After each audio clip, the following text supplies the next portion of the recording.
안녕하세요. 기획과 전공 강의하고 있는 갓준표입니다. 매주 금요일날 밤 11시 학생들에게 무료로 멘토링을 해드리고 있고요. 또한 굉장히 중요한 일들, 또 많이 알고 계신 분들, 전문가분들 모셔서 학생분들에게 또 도움이 될 수 있는 그런 인터뷰 자리를 갖고 있는데요. 오늘 굉장히 중요한 손님을 모셨습니다. 한국에서 박사하시고 현재 해외에서 포닥 준비하시면서 교수 임용까지 도전을 하셨던 그런 우리 박사님을 모셨고요. 아마 오늘 이 인터뷰가 박사를 어느 정도 마음 먹은 학생들 중에서 내가 해외로 갈까 아니면 국내에서 할까 아니면 해외 포닥은 얼마나 쉬운 것일까, 그리고 나중에 한국으로의 리턴 혹은 교수 임용 자체는 내가 현실 가능성이 있는 것인가, 이런 부분에 대해 궁금하신 분들은 많은 도움이 될 수 있는 그런 인터뷰라고 생각을 합니다. 우리 멘토님이 옆에 계신데요. 한번 인사 나눠볼게요. 멘토님 안녕하세요. 네, 안녕하세요. 안녕하세요. 반갑습니다. 이렇게 귀한 시간 내주셔서 다시 한번 진심으로 감사드리고요. 처음 보시는 분들 위해 간단하게 소개 좀 부탁드릴게요, 박사님. 네, 안녕하세요. 저는 국내에서 이제 석사, 박사까지 다 마친 후에 현재는 이제 캐나다에서 포닥을 하고 있는 어, 네, 포닥 박사입니다. 아유, 반갑습니다. 캐나다에서 포닥하고 계신다고 들었는데 캐나다 어떤가요?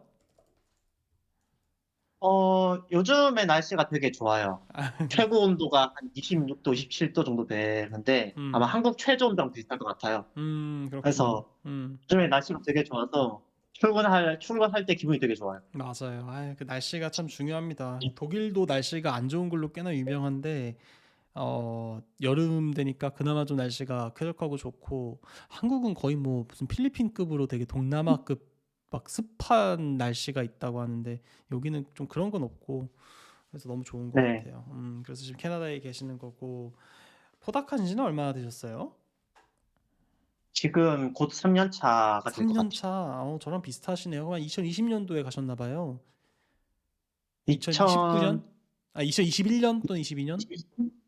네, 2022년, 2022년. 2022년 뭐 초에 가셨거나 뭐 그렇게 된 것 같은데, 되게 이런 캐나다에서 또 포닥을 하시는군요. 저는 이제 뭐 학교나 이런 것들은 불편하시면 안 밝히셔도 됩니다. 뭐 대략적으로 어떤 연구 네. 분야 하고 계시는지 알 수 있으실까요? 크게 전기화학 관련 분야 하고 있고요. 네. 조금 더 자세하게는 제가 워낙 다양한 걸 했었어서 네. 더 자세하게는 조금 말씀드리기 어려울 것 같습니다. 네, 그러니까 뭐 대충 요 정도로 그냥 알고 있겠. 전기화학 쪽 뭐 약간 화학 뭐 이쪽으로 연구하고 계시는 우리 박사님을 좀 모셨습니다. 어 그리고 제가 사실 이렇게 박사님을 모신 이유는요. 제가 굉장히 많은 학생들의 인터뷰를 하는데, 혹시 보셨나요? 제 인터뷰 방송이나 가준표 방송을 혹시? 네, 여러 번 아, 봤습니다. 그래요? 뭐 어떤 영상 보셨어요? 최근에 어떤 학생이었죠? 아, 서울대에서 일찍 졸업하고 해외에 아, 포닥하게 된 학생. 그 영상 보셨어요? 그, 그 영상이 어, 지금 가준표님 방송 처음으로 보는 영상일 것 같아요. 아, 최근에 했던 그래요? 것 그게 같은데 처음으로 저를 만나게 된 영상이군요. 네, 알고리즘에 떠서 보게 됐고요. 그냥 홈화면에 떴어요, 제 영상이. 네, 홈화면에 떴어요. 그래서 되게 나랑 비슷한 상황인 사람이 있구나 하고 보게 됐고, 음, 그리고 관심 있어서 여러 또 편을 보다 보니까 이제 준표님 예전에 했던 방송들도 음, 보고 지금 이런 시스템이 갖춰지기 전 방송들 있잖아요. 그런 거 보셨구나. 몇 개 봤어요. 다는 못 봤고, 요 영상이잖아요, 그쵸? 네, 맞아요, 맞아요, 맞아요. 어떤 느낌이 드셨어요? 제가 한 그래도 나름 박사과정 하면서 포닥하면서 나름대로의 생각과 어떤 가치 철학을 바탕으로 이런 세계를 좀 만들고 있는데, 좀 긍정적으로 보이시나요? 네, 굉장히, 그러니까 사실 저희 같은 사람들은 고민을 공유를 하고 같이 공감할 사람이 없잖아요. 음, 특히 해외에 있다 보면, 음, 어, 이제 내가 앞으로, 그러니까 누가 보면은 저 친구는 그러니까 한국에서 포닥이라는 개념을 잘 모르는 사람들, 특히 이제 친척들이 보면은 저 친구는 나이가 먹을 때까지 계속 학생이네. 약간 이런 게 있잖아요. 맞습니다. 근데 이제 포닥의 입장에서는 이제 뭐 다양한 루트가 있다 보니까 여전히 미래가 정해지지 않은 계약직 생활이고 이제 음, 거기에서 오는 불안감 이런 것들이 있었는데 이런 영상들을 보면서 아 나만 그런 생각이 한 게 아니었구나. 다른 음, 사람들도 다 비슷한 고민들을 가지고 있구나. 이제 그런 거에서 되게 공감이 많이 갔죠. 음. 근데 참 저도 네. 포닥을 지금 하고 있어서 그런지 이런 얘기를 들으니까 참 이제 힘들다는 생각이 좀 들긴 합니다. 예전에는 포닥이라는 과정이 없이 바로 박사를 따면은 교수가 되거나 이런 시스템이었는데 아무래도 사람들이 이제 오랫동안 살게 되고 또 이제 새로운 사람들이 들어오고 하는 과정 속에서 이러한 과정도 요즘은 뭐 포닥을 넘어서 뭐 연구 교수라든가 뭐 이런 타이틀들도 많이 생기고 있는데 아무쪼록 좀 학생들이나 사람들이나 좀 미래에 대한 걱정 없이 본인이 하고 싶은 일들 잘 하면서 좀 기여할 수 있는 사회가 좀 됐으면 하는 바람이고요. 아마 그 얘기해 주셔서 알겠지만 뭐 이런 영상으로 보셨다고 했는데 진짜 이런 얘기들을 공감할 수 있는 그런 곳도 많이 없고 같은 관심사를 갖고 있는 사람들끼리 얘기할 수 있는 데도 많이 없고요. 그나마 요즘 오픈 채팅방이나 뭐 이런 걸로 조금 그런 공간이 있기는 한데 이게 아무래도 익명이다 보니까 뭐가 진실이고 뭐가 거짓인지를 알기가 좀 어렵더라고요. 저 같은 경우는. 그러니까 기본적으로 유튜브나 네이버나 뭐 이런 인터넷 댓글은 기본적으로 다 거짓말이다라고 생각을 하고 있거든요. 저는. 그러니까 막 베스트 댓글도 워낙 조작이 쉬우니까요, 사실. 그래가지고 최소한 이러한 익명성에 의한 어떤 정확도라든가 신뢰성을 얻기 위해서는 시간이 좀 오래 걸리더라도 얼굴을 보면서 혹은 육성으로라도 대화를 하는 게 맞다라고 생각하고 그 철학을 한 5년 넘게 유지하면서 유튜브 하고 있는 것 같아요. 그래서 오늘도 이렇게 박사님 모시게 네. 된 것 같고 너무 반갑습니다. 그래서 제가 아마 이 방송을 클릭한 분들은요, 기본적으로는 석사 또는 박사를 고민하는 단계는 아닐 거고요.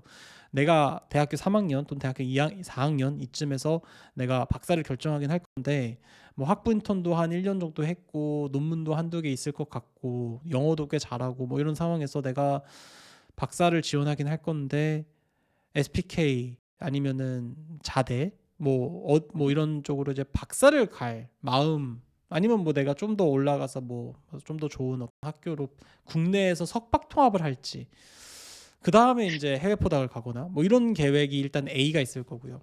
그러니까 대부분의 플랜 네. A는 내가 좀 상위권 대학원으로 석박 통합을 한 다음에 그 다음에 음. 이제 해외로 포닥을 가야겠다. 왜냐면 해외 경험이라고 하는 거는 어찌됐든 뭐 임용에 있어서도 좋고 내 개인적으로도 좋으니까 이런 거를 고민하는 친구도 있고 대신 플랜 B라고 하는 거는 그럴 필요 없이 그냥 바로 아예 다이렉트 PhD를 가겠다.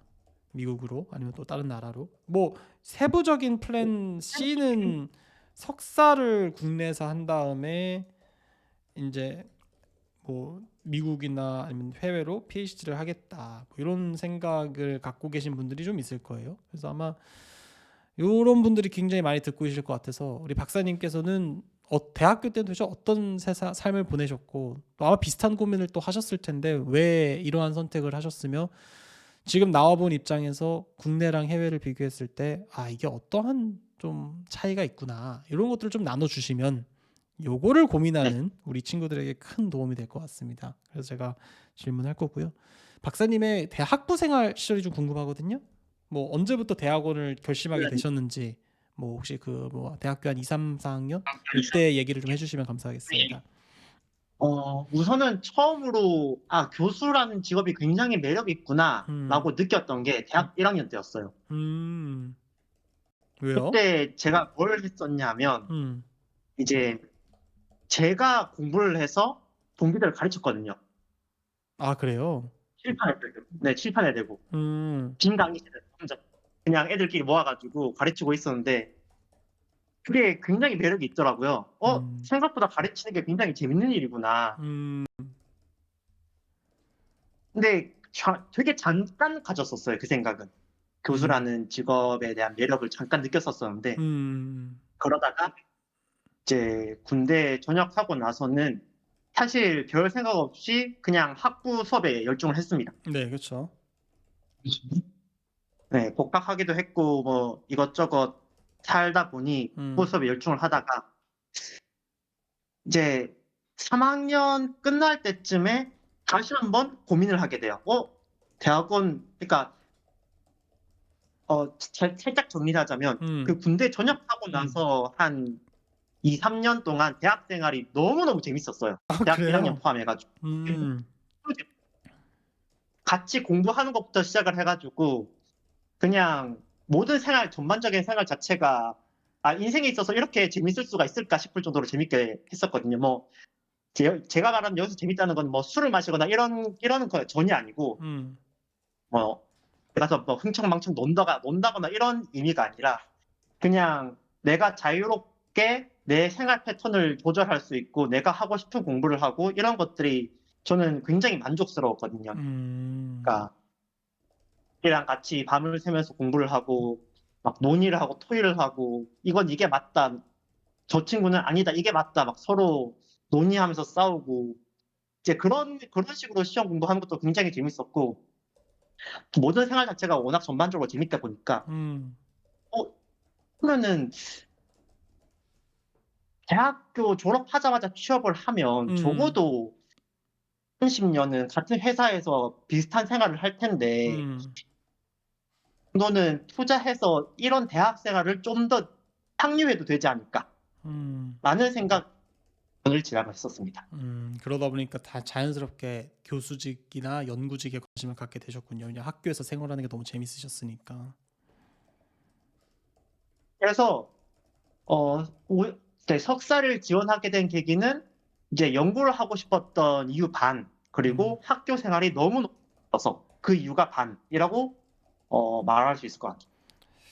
그 그러니까 물론 사실 뭐 교수가 되고 싶다든가 아니면 이런 뭐 대학원을 가고 싶다든가라고 했을 때 뭐 교수는 연구하는 사람이다라고 하는 사람들도 있지만 사실 엄밀하게 얘기하면 교수는 그렇게 얘기하면은 솔직히 저는 좀 마음에 안 들거든요. 왜냐면 교수들도 등록금으로 돈 벌고 사는 건데 아무리 연구가 맞습니다. 중요하다고 하지만 교육이라고 하는 가치를 등한시하면 안 된다고 보는데 특 특수하게 막 몇 분들이 이런 얘기를 하더라고요. 그러니까 저 같은 경우도 과거에 되게 저도 들으면서 좀 재밌었던 게 친구들하고 이렇게 얘기하면서 같이 토의하면서 가르치면서 막 칠판에다가 막 글 쓰면서 우리 공부하고 그랬었거든요. 아마 저랑 비슷했던 네. 그런 것 같은데 동기들끼리 막 같이 문제 맞습니다. 풀면서 막 이거 한 줄이 왜 이해가 안 되면 같이 막 생각하면서 막 찾아서 막 책 찾아가서 막 같이 공부하고 막 이랬어가지고 저도 되게 재밌었는데 이게 연구도 50, 그러니까 이게 참 가끔 그런 느낌을 저도 받았을 때 친구들한테 그런 얘기를 했어요. 저도 공부하는 거 너무 즐겁고 가르치는 것도 너무 즐겁고 학생들이랑 뭔가 이렇게 친구들이랑 같이 이렇게 대화하면서 공부하는 거 너무 즐거워서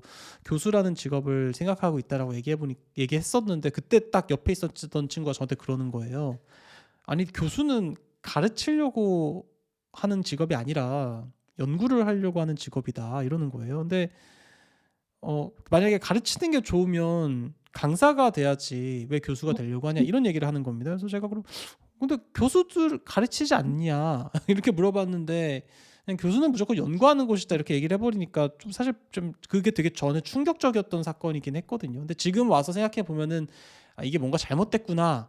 이게 뭔가 음. 이런 분위기가 만연해 있기 때문에 대학의 교육의 질이 시간이 지나도 참 발전하기 힘든 거구나라는 거를 저는 좀 느끼고 있어요. 근데 왠지 이렇게 우리 박사님이 이렇게 얘기를 하신 걸 보니까 제 예전 생각도 나고 굉장히 좀 재밌네요. 근데 혹시 실례가 안 된다면은 뭐 대충 어느 정도 레벨의 학교인지 이거를 왜냐면 일반적인 학생들은 이걸 들었을 때 좀 잘 이해가 안 갈 거예요. 막 자격증 따느라 아 바쁠 네. 거고 뭐 하느라 바쁠 거고 네네. 동아리 하느라 바쁠 거고 이런데 무슨 뭐 공부를 뭐 같이 하는 게 즐거워? 막 이게 이해가 안 될 텐데 가능한 선상에서 아. 본인이 어느 학교 정도 레벨인지를 알려주시면 좀 참고가 되긴 될 것 같은데요, 박사님.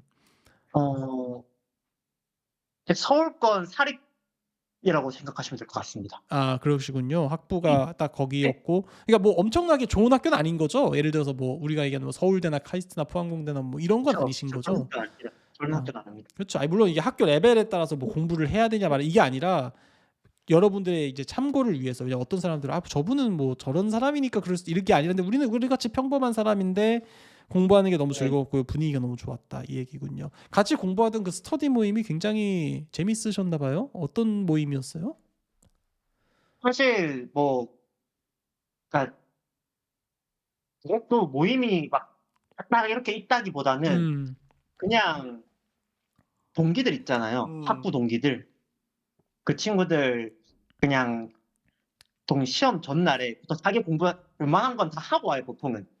그렇구나. 보통은 이제 공대 도서관에서 다 하고 이제 음. 마지막 날이나 잠깐 모이자. 아니 재밌죠. 혹은 보통은 제가 잠깐 모아 가지고 이제 공부했던 거 정리하거나 내일 시험에 나올 만한 거 정리하거나 보통 그런 식으로 이제 시험 전날에 그렇게 마무리 공부를 그렇게 했던 것 같아요. 아 그렇구나. 어쨌든 참 좋은 또 그룹 안에 있으면서 같이 성장할 수 있는 그런 시간을 보냈었던 것 같은데 어쨌든 요런 이유로 석사를 결정하게 되셨어요? 약간 연구도 물론 한번 궁금하기도 했었지만 동시에 학교 생활이라든가 예를 들면 뭐 교육이라든가 이런 부분에 대해서도 관심이 있어서 일단 '대학원을 좀 가 봐야겠다.' 이런 생각을 하신 것 같은데 네. 그럼 대학원이지 네. 석사라고 생각하신 이유는 뭘까요? 뭐 어떤 그 '대학원을 가야겠다.'라고 하면 사실 석사라는 옵션도 있고 아까 위에서 얘기했던 것처럼 뭐 석박 통합이라고 하는 옵션도 있었을 텐데요. 왜 하필 석사까지만 진학하기로 결정을 하셨을까요? 그때 당시에는 박사라는 걸 전혀 생각하지도 않았어요. 아 그러세요? 당시에는 아. 네. 당시에는 전혀 그냥 저는 대학 생활을 좀 더 2년 연장하고 싶어서 대학원 생활을 한 거지 아 어떤 정말요? 큰 꿈이 있다거나 어. 네 큰 꿈이 있다거나 혹은 나는 여기에 어떤 야망이 있다거나 그런 거는 전혀 아니었습니다. 물론 연구 실험하는 것도 재밌고 다 재밌긴 했지만 그런 것보다는 그냥 말 그대로 대학 생활을 좀 더 향유하고 싶어서 근데요. 가 아 네. 예. 아이 박사님 참 이게 너무 좋은 얘기인데 이게 좀 저한테 좀 충격적인 게 뭐냐면은 박사님은 그렇게 생각하실 수 있는데 요즘 학생들은 워낙 경쟁이 치열하고 이러다 보니까 1년 1 년이 되게 소중하거든요. 그래서 네.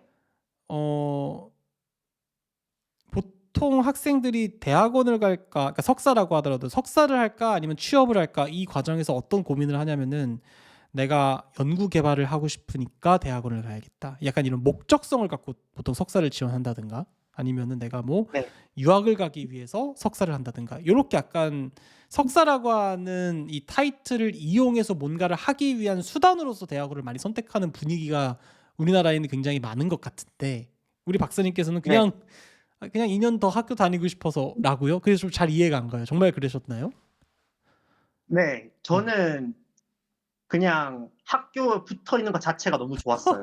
아니 그게 어떻게 가능하죠? 뭐 불안하시거나 그러지 않으셨어요? 뭐 미래를 준비하거나 뭐 그런 것들도 아 고민하셨어야죠. 사실 어.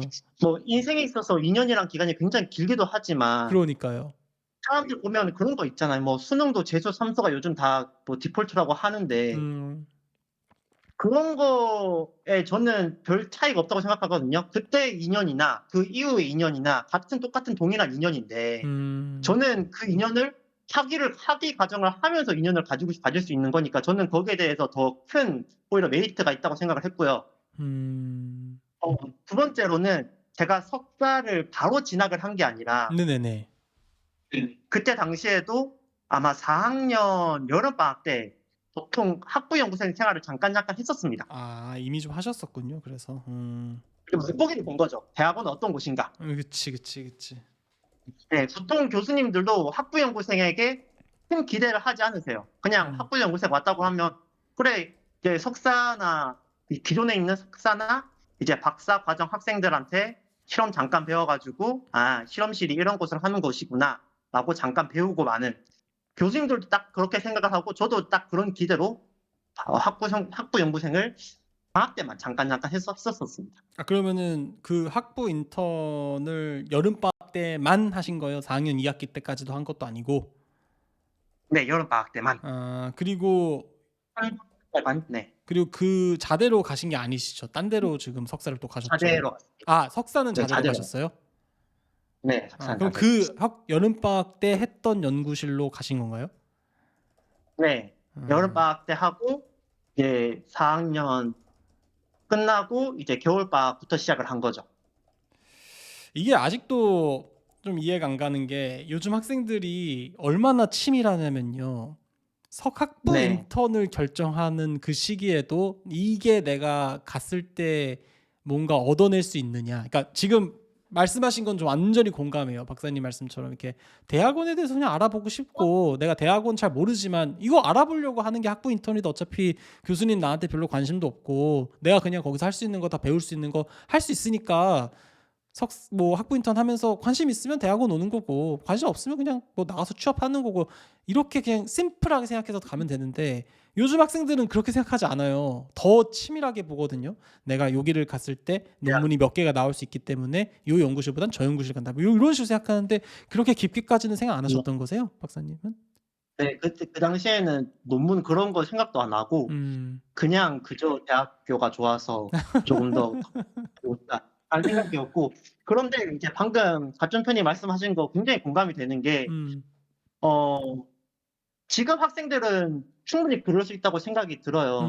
뭐 매년 뭐 취업문 시장도 좁아드는 것도 사실인 거고 내가 어디로 가고 싶은 것도 여전히 애매한 상황인 거고 그런 거 있다 보니까 그런 부분도 당연히 공감이 됩니다. 그런데 이제 한참 지나고 나서 보면 그러니까 어떻게 보면은 이제 조금 나이 먹은 꼰대 같은 소리가 들릴 수도 있겠지만 아닙니다. 한 조준표님도 석사 들어갈 때 했던 고민들 지금 기억 잘 안 나시잖아요. 네, 저도 그럼요. 마찬가지거든요. 그때 당시 그때 학부 때 했던 그런 큰 고민들이 생각보다 지나고 나면 정말 별거 아닌 고민들이었던 것 같아요. 그리고 어떤 선택을 하든 거기가 생각보다 내가 예상했던 대로 되는 경우가 정말 잘 없어요. 그 어느 하나라도. 그러니까 맞아요. 계획했던 대로 이루어지는 게 잘 없어요, 인생에서. 내가 네. 항상 강조하는 얘긴데. 네. 그 어떤 것도 계획대로 되지 않아요. 혹시 약간 성향이 MBTI 혹시 아세요? 네. 뭐세요, MBTI는? 저는 ESTJ거든요. 완전 계획주의자. 아, 그래. 근데 계획 없으신 것 같은데요, 얘기하시는 거 보면은. 완전 계획주의자인데, 그러니까 제가 컨트롤할 수 있는 부분은 계획을 하죠. 근데 그 인생이란 게 제가 컨트롤할 수 없는 부분이라는 거를 깨닫기 시작했어요. 아, 비슷하네. 왜 제가 이런 말씀을 드렸냐면은 어떻게 보면 너무 무모하신 것 같아서요. 그냥 네. 2년 좀 더 다니고 싶으니까 학부 인턴 할까? 이게 되게 그리고 근데 좀 공통점은 있어요. 제가 이제 인터뷰 모시는 분들을 보고 어느 정도 이렇게 성장의 반열에 오르는 사람들을 보면은 그분들은 한결같이 뭔가 선택할 때 좀 과감하고 대범하게 선택하시는 건 같아요. 뭐 이렇게 일일이 재거나 막 그러지 않습니다. 이게 재는 순간 한도 끝도 없고 그 재는 게 의미가 없는 게 말씀하신 것처럼 내가 계획했던 게 뜻대로 이루어지는 경우가 별로 없기 때문에 의미가 없죠. 네. 그렇죠? 약간 즉흥적이고 좀 직관적인 선택이 간혹 인생에서 좀 더 중요하게 작용할 때가 있는데 이렇게 결정을 하셨었던 거군요. 그래서 자대에서 그 학부 인턴했던 연구실로 석사 진학을 했는데 뭐 여름방학 때 한두 번 했었을 정도면은 그렇게 뭐 석사 기간 동안 많은 논문 실적을 내는데 도움이 학부 인턴이 크게 되지는 않았겠다라는 생각은 들거든요. 석사 때 얘기를 좀 해보죠. 어떤 석사 과정이 있으셨고 이걸 통해서 어떻게 넥스트 커리어를 좀 진행하셨어요? 저는 석사 때 굉장히 운이 좋았다고 생각을 하거든요. 네네네. 물론 실험은 굉장히 열심히 했어요. 뭐 9시에 나와서 대부분 뭐 12시까지는 본 실험을 계속 했었으니까. 그리고 심지어 실험실에 불도 났습니다. 그래서 그래요. 한 6개월간 실험이 중단된 적도 있어요. 아이고. 근데 그럼에도 불구하고 저는 석사 때 일저자 논문이 4개였거든요. 많이 쓰셨네요. 네. 되게 많이 쓰셨어요? 많았어요. 거의 6개월에 한 편씩 나왔으니까. 그러니까 처음 논문 시작이 언제였냐면 입학하자마자 한 달 뒤였어요. 입학하자마자 한 달 뒤? 네. 아마 그러니까 본격적으로 입학한 게 3월이었으니까 아마 3월 말에 첫 논문을 쓰기 시작했어요. 그리고 그 첫 논문의 데이터가 언제 나왔냐면 그 전 겨울방학 학부 인턴 때 했던 그때 실험 결과를 가지고 이제 4월에 논문 작업을 시작을 한 거죠. 그 분야가 혹시 이렇게 찍으면 논문이 나오는 그런 분야인가요? 그런 분야는 아니었어요. 그런 분야는 아니었고 엄청 대단한 임팩트 팩터를 가진 논문도 아니었지만 음. 한 3 정도 되는 3에서 4 정도 되는 임팩트 팩터를 가진 논문이었거든요. 그래 되게 빨리 나온 편인 그 교수님 그 연구실 내에서도 굉장히 좀 운이 좋았다 이런 빠르 평가를 받는 네. 그런 논문인가요? 아. 그쵸.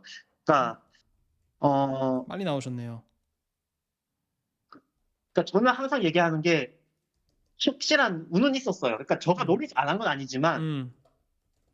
이거 첫 논문은 확실하게 운이 있었고 그리고 그 논문이 4 월에 제출하고 5 월인가 6 월인가에 억셉이 됐을 거예요, 제가 기억하기에는. 빨리 됐구나. 네. 네. 이제 그 경험을 한번 하고 나니까 연구에 대한 매력이 굉장히 크게 느껴진 거죠. '아 내가 그치. 했던 연구와 지식들이 누군가가 인정을 해 주는구나.' 음. 이게 본문화되면서 이 전체적인 프로세스를 경험을 해 보잖아요. 음. 그러니까 원고 쓰는 것부터 시작을 해 가지고 이제 교수님과 같이 수정을 하고 음. 투고를 한 다음에 거기서 이제 뭐 리비전을 하고 이런 전체적인 과정을 한번 겪어 보니까 '아 이렇게 하면 논문이 나오는구나.'를 체득을 한 거죠. '그냥 음. 실험만 해서는 안 되구나. 논문이 나오는 실험을 해야 되는구나.' 음. 그리고 어떤 식으로 분석을 하는지도 이제 체득을 하는 거죠. 그러니까 음. 100번 보고 듣고 하는 것보다 한 번 하는 게 훨씬 낫다고 하잖아요. 음. 딱 그런 경험이에요. 논문을 처음에 빨리 쓰다 보니까 '아 이렇게 하면 논문을 쓰게 되는구나.'라는 방법을 체득하게 되고 그래서 남은 1년 반 그때 동안도 이제 빠르게 논문을 쓸 수 있었던 것 같아요, 여러 편의 논문을. 음. 연구를 잘하시네요. 그 보니까. 그러니까 손이 좋았다고 합니다 요약 항상. 정리를 하면은 운이 좋게 학부 연구 때 했던 실험 데이터가 논문화가 될 수 있게끔 되었고 그걸 바탕으로 학부 인턴 하자마자 석사 1학기 때 제출한 게 여름방학 되기 전에 어셉이 되는 상황.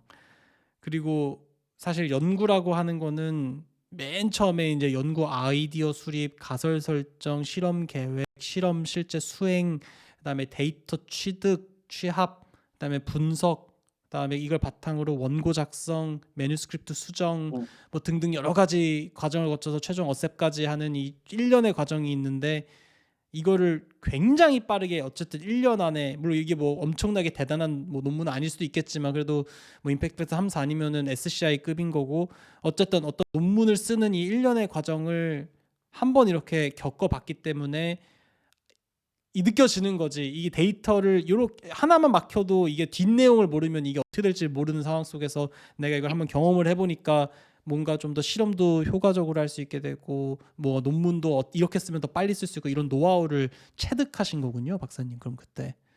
그렇죠. 이제 어. 특히나 처음 연구하는 사람들이 저지르기 쉬운 실수 중에 하나가 음. 안 되는 이유를 계속 찾으려고 해요. 실험이 어. 안 되는 이유를. 네. 근데 여기에 잘못 막히면은 끝도 없이 수렁에 빠지거든요. 음. 그것보다는 돌아가는 게 훨씬 빠릅니다. 음. 예를 안 들면요? 되는 이유를 찾기보다는 되는 실험을 하는 게 훨씬 빨라요. 음.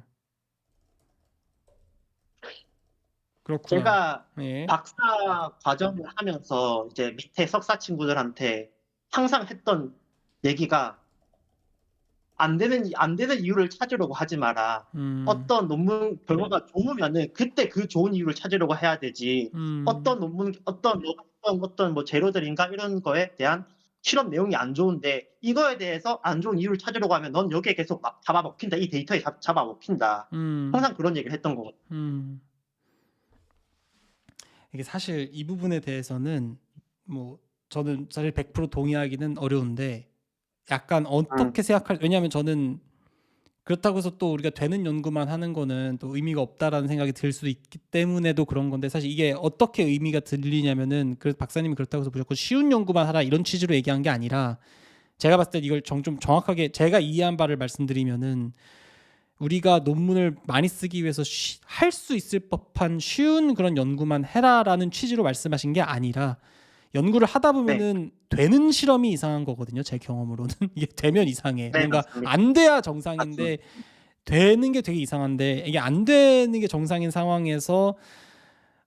자꾸 이게 왜 안 될까 왜 안 될까 이걸 어떻게 하면 안 돼 이걸 어떻게 하면 되게 뭐 이런 식으로 자꾸 생각을 하다 보면 이게 내 스스로 만든 문제의 늪에 빠져버려 가지고 거기서 벗어날 수가 없어요. 사실 한 발짝 떨어져서 생각해 보면은 이 문제는 내가 만든 거거든요. 그러니까 누가 나한테 이 네. 문제를 만든 것도 아니고 내가 스스로 만든 문제인데 그 내가 스스로 만든 문제 늪에 빠져서 허우덕거리고 있는 나를 보면은 진척이 안 되니까 이제 수렁텅이에 빠질 수가 있는 거죠. 그래서 이제 그런 케이스 같은 경우는 조금 한 발짝 떨어져서 아예 좀 새로운 관점에서 이 연구를 바라보고 조금 이렇게 어제는 제가 그런 얘기를 했거든요. 보통 훅을 날릴 때도 있지만 훅만 날리려고 하다 보면은 좋은 연구자가 되기에는 어려움이 많을 수 있으니까 잽도 좀 날려줘라. 네. 그래서 잽 맞습니다. 하다 보면은 그게 쌓여서 나중에 언젠가 훅이 하나 될 거니까 이렇게 약간 좀 어떤 기지를 보여라 이게. 그런데 또 저 어제 그래서 말씀드렸던 그 그 얘가 장이탕이라고 하는 수학 교수님이 수학자였어요. 근데 그분 같은 경우는 네. 제가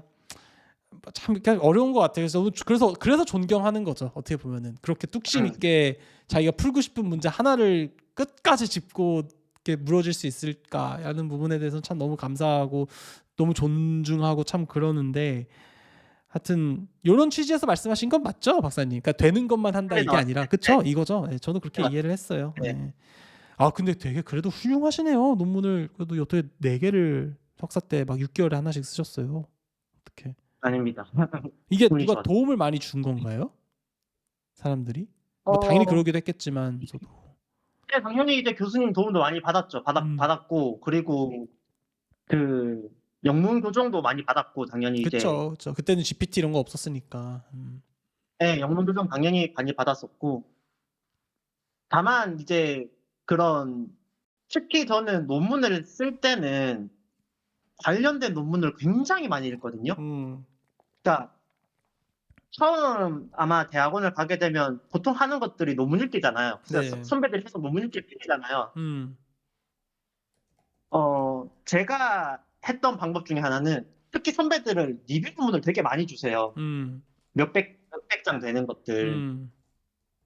혹은 이제 좋은 저널에 있는 논문들, 임팩트 팩터가 높은 그런 저널들에 이제 논문을 주시는데 사실 그런 논문들은 석사 과정 이제 막 들어간 사람이 읽기에는 굉장히 어렵거든요. 음. 배경 지식이 없으면 이해할 수 없고.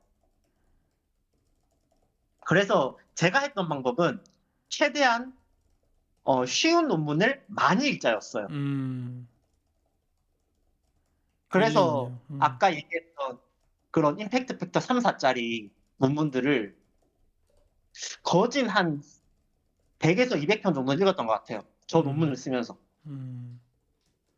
그러면서 '아, 인트로는 이렇게 써야 되는구나. 이런 식으로 구조가 짜여지는구나.' 그리고 음. 그런 연구에 대한 백그라운드는 보통 인트로에 있다 보니까 음. 이제 그런 것들을 많이 읽으면서 배경 지식을 쌓고 그러고 이제 리뷰 논문이나 아니면 쪼끔 더 하이 임팩트 벡터의 저널들을 읽으니까 이야기가 훨씬 편하더라고요. 그렇구나. 이게 제가 어쨌든 약간 우리 방송이 주제가 되게 한정적이고 좁고 이러잖아요. 그래서 이게 네. 사람들마다 스타일이 다 다를 수 있는데 요것도 사실 저랑 좀 다르기는 해요. 근데 이렇다고 해서 제가 박사님을 뭐 존중 안 한다는 게 아니라 당연히 네. 이해를 하는데 저는 이제 어떻게 저는 왜 그러니까 이걸 안 얘기하면은 또 이게 맞는 방법처럼 우리 구독자분에게 그렇죠, 전달이 될 수 그렇죠. 그건 있으니까 방법이 네. 제가 어떤 부분에 네. 대해서는 동의하지 않고 어떤 부분에 대해서는 이렇게 생각하면은 동의가 되는지를 말씀드리는 게 이거는 박사님에 대한 절대 뭐 그게 아니라 그냥 이거를 얘기하는 것 자체가 네. 되게 의미가 있는 토론이라고 생각해서 제가 좀 말씀을 드리면은 이해합니다. 제가 옛날에 버클리에서 이 방법을 많이 썼었어요. 그러니까 말씀하신 것처럼 이해가 잘 안 되니까 어. 쉬운 논문부터 막 보고 그랬는데 이거를 보면서 공부했던 교수님이 제 지도 교수가 저한테 되게 뭐라고 했거든요. 그 음. 쓰레기 보지 말라고 그랬거든요, 저한테는. 그래서 저 좀 충격이었어요. 그러니까 물론 쓰레기란 단어를 정확하게 쓴 건 아니지만 한편으로 이상한 게 이게 왜 쓰레기지라는 생각도 좀 들고 왜냐면 이것도 다 누군가의 노력과 시간에 들여서 쓴 네. 논문들인데 그러니까 그런 것도 저도 공감하지 않아요. 근데 그 교수가 얘기하고 싶었던 포인트는 뭐냐면은 네가 예를 들어서 어디를 가려고 할 때 구글 맵을 켜서 목적지를 넣어야 되는데 그 목적지를 잘못 넣으면 넌 다르게 간다. 그래서 네. 네가 제대로 가기 위해서는 그 제대로 된 길을 보여줄 수 있는 좋은 논문을 읽어야 된다라고 하는 걸 항상 네, 강조하셨거든요. 근데 제가 왜 네, 그럼에도 불구하고 박사님의 말씀에 일부 동의를 하냐면 이게 제대로 된 길이 예를 들어서 막 에베레스트 산골이야 막 그러면은 이게 가는 길인 거 알긴 아는데도 내가 역량이 안 돼서 못 갈 수도 있는 것 같거든요. 그러니까 네, 모두가 다 열심히 해서 거기를 갈 수 있다고 하면 갈 수 있는데 내가 예를 들어서 갖고 있는 기량이 부족한데 그 구글 맵에서 네, 보여주는 그 루트로 무조건 간다고 하면은 가다가 내가 지쳐가지고 못할 실패할 것 같아서 그럴 바에는 차라리 네. 돌고 돌고 돌아서라도 주위에 주유소도 좀 하나씩 있고 좀 주위에 이렇게 좀 음, 예 뭐 식당도 하나씩 있고 좀 뭐 즐길 거리도 하나씩 있고 시간이 오래 걸리더라도 이렇게 네, 돌아가는 것도 길은 아닐까라는 생각을 해서 요 내용은 그런 네, 취지에서는 공감은 됩니다. 그러니까 사람마다 음, 역량이 다 다르니까 대학원을 처음 시작한 네, 사람이든 아니면은 뭐 연구에 대해서 많이 아는 사람이든 간에 논문이라고 하는 거를 처음 읽는다는 건 굉장히 어쨌든 부담되고 어려운 일이니까 처음부터 너무 네, 좋은 논문을 보면서 공부하다가 막혀가지고 오히려 진도가 막 안 나가서 쩔쩔매기보다는 우리 박사님께서 얘기해 주신 것처럼 최대한 이해하기 쉽고 어떤 큰 그림을 보여주는 게 아니라 방법론적인 세세한 내용들을 좀 더 디테일하게 설명해 줄 수 있는 논문을 최대한 많이 읽으면 내가 그 연구 분야에 대한 큰 그림이 쉽게 그려지고 나중에는 그런 좋은 논문을 읽을 수 있는 소양이 길러질 수 있다. 저는 이렇게 이해를 했는데 이게 맞죠, 박사님? 취지로 보면은. 맞습니다. 음, 그리고 박사님 말로 공감이 되는 게 사실 그 쉬운 논문이라고 하면 데이터가 잘못된 경우가 굉장히 많아요. 음, 그러니까 해석이 오류가 되는 것도 굉장히 많고. 음, 그런데 제가 보통 쉬운 논문 읽을 때는 그런 부분은 잘 안 봤어요. 음, 인트로 음. 부분만 계속 본 거예요. 인트로만, 전체적인 그치, 맥 그렇죠. 전체적인 맥락을 파악하기 위해서. 아, 좋아요, 좋아요. 전체적인 영부터 음, 그걸 파야 내가 그 앞으로 나아감에 있어서도 혹은 이제 큰 그림을 그림에 있어서도 자 아까 에베레스트를 예로 들면은 음, 이제 돌아 졌잖아요. 네네네. 방금 제가 쉬운 논문들은 짧은 루트 그다음 목적지까지만 계속 보여주는 거예요. 그치, 그치, 아 그치. 여기까지만 가면 돼. 여기까지만 가면 돼. 이런 느낌이라고 이해하시면 될 것 같습니다. 아유, 맞습니다. 그러니까 이러면은 이제 사람들이 이해가 될 거예요. 왜냐면은 박사님 말만 딱 듣고 딱 송출하면은 사람들이 쉬운 논문만 보면 볼 수 있는 우가 범해지니까 이제 무슨 말인지 네. 이해가 됐을 거예요. 그래서 자, 갓준표 인터뷰가 아, 저도 영상 좀 미드폼으로 짧게 만들고 싶거든요. 한 5분에서 7분 정도로. 네. 근데 이게 길어질 수밖에 없어요. 이런 얘기들 하나만 해도 막 시간이 막 10분, 20분씩 지나가고 막 그러니까. 근데 궁금하네 갑자기 그 박사님 저랑 멘토링 이 영상 보셨을 때 이것도 꽤 길거든요. 한 1시간 정도 되는 영상이고 다른 옛날 영상 네. 봐도 막 거의 2시간 막 1시간 넘는 영상들이라서 유튜브에서 네. 보기엔 되게 부담됐을 텐데 그럼에도 불구하고 이렇게 클릭을 하셨네요. 왜 그러셨어요? 저는 긴 영상 좋아합니다. 보통 틀어놓고 들으면서 요리를 하기 때문에 긴 영상 그러시구나. 좋아해요. 짧은 영상보다는 이제 한 3, 40분, 뭐 길면은 1시간, 2시간 이런 것도 잘 봅니다. 아, 그런 걸 좋아하시는구나. 아유, 그렇구나. 네. 알겠습니다. 네, 왜냐면은 저는 오히려 유튜브를 영상을 길게 만들다 보니까 알고리즘에 너무 악영향을 받아가지고 제 채널이 커지질 않더라고요. 저는 영상이 대부분 길기 때문에. 네. 그래가지고 이렇게 알겠습니다. 아, 이 정도의 어떤 노하우와 방법론을 적용해서 어쨌든 새로운 연구 분야도 쉽게 파악할 수 있는 어떤 지혜를 얻었고 거기다가 이제 어떻게 하면은 또 논문화까지 쉽게 할 수 있는 방법까지 얻으신 것 같은데 그렇게 해서 석사 때 와 논문을 4편이나 쓰셨는데 이게 본인 연구실에서는 흔한 케이스예요? 아니면은 어떤 케이스예요? 일반적으로 봤을 제가 때? 유일무이했죠. 전에도 유일 없었고 이후에도 없었고. 네.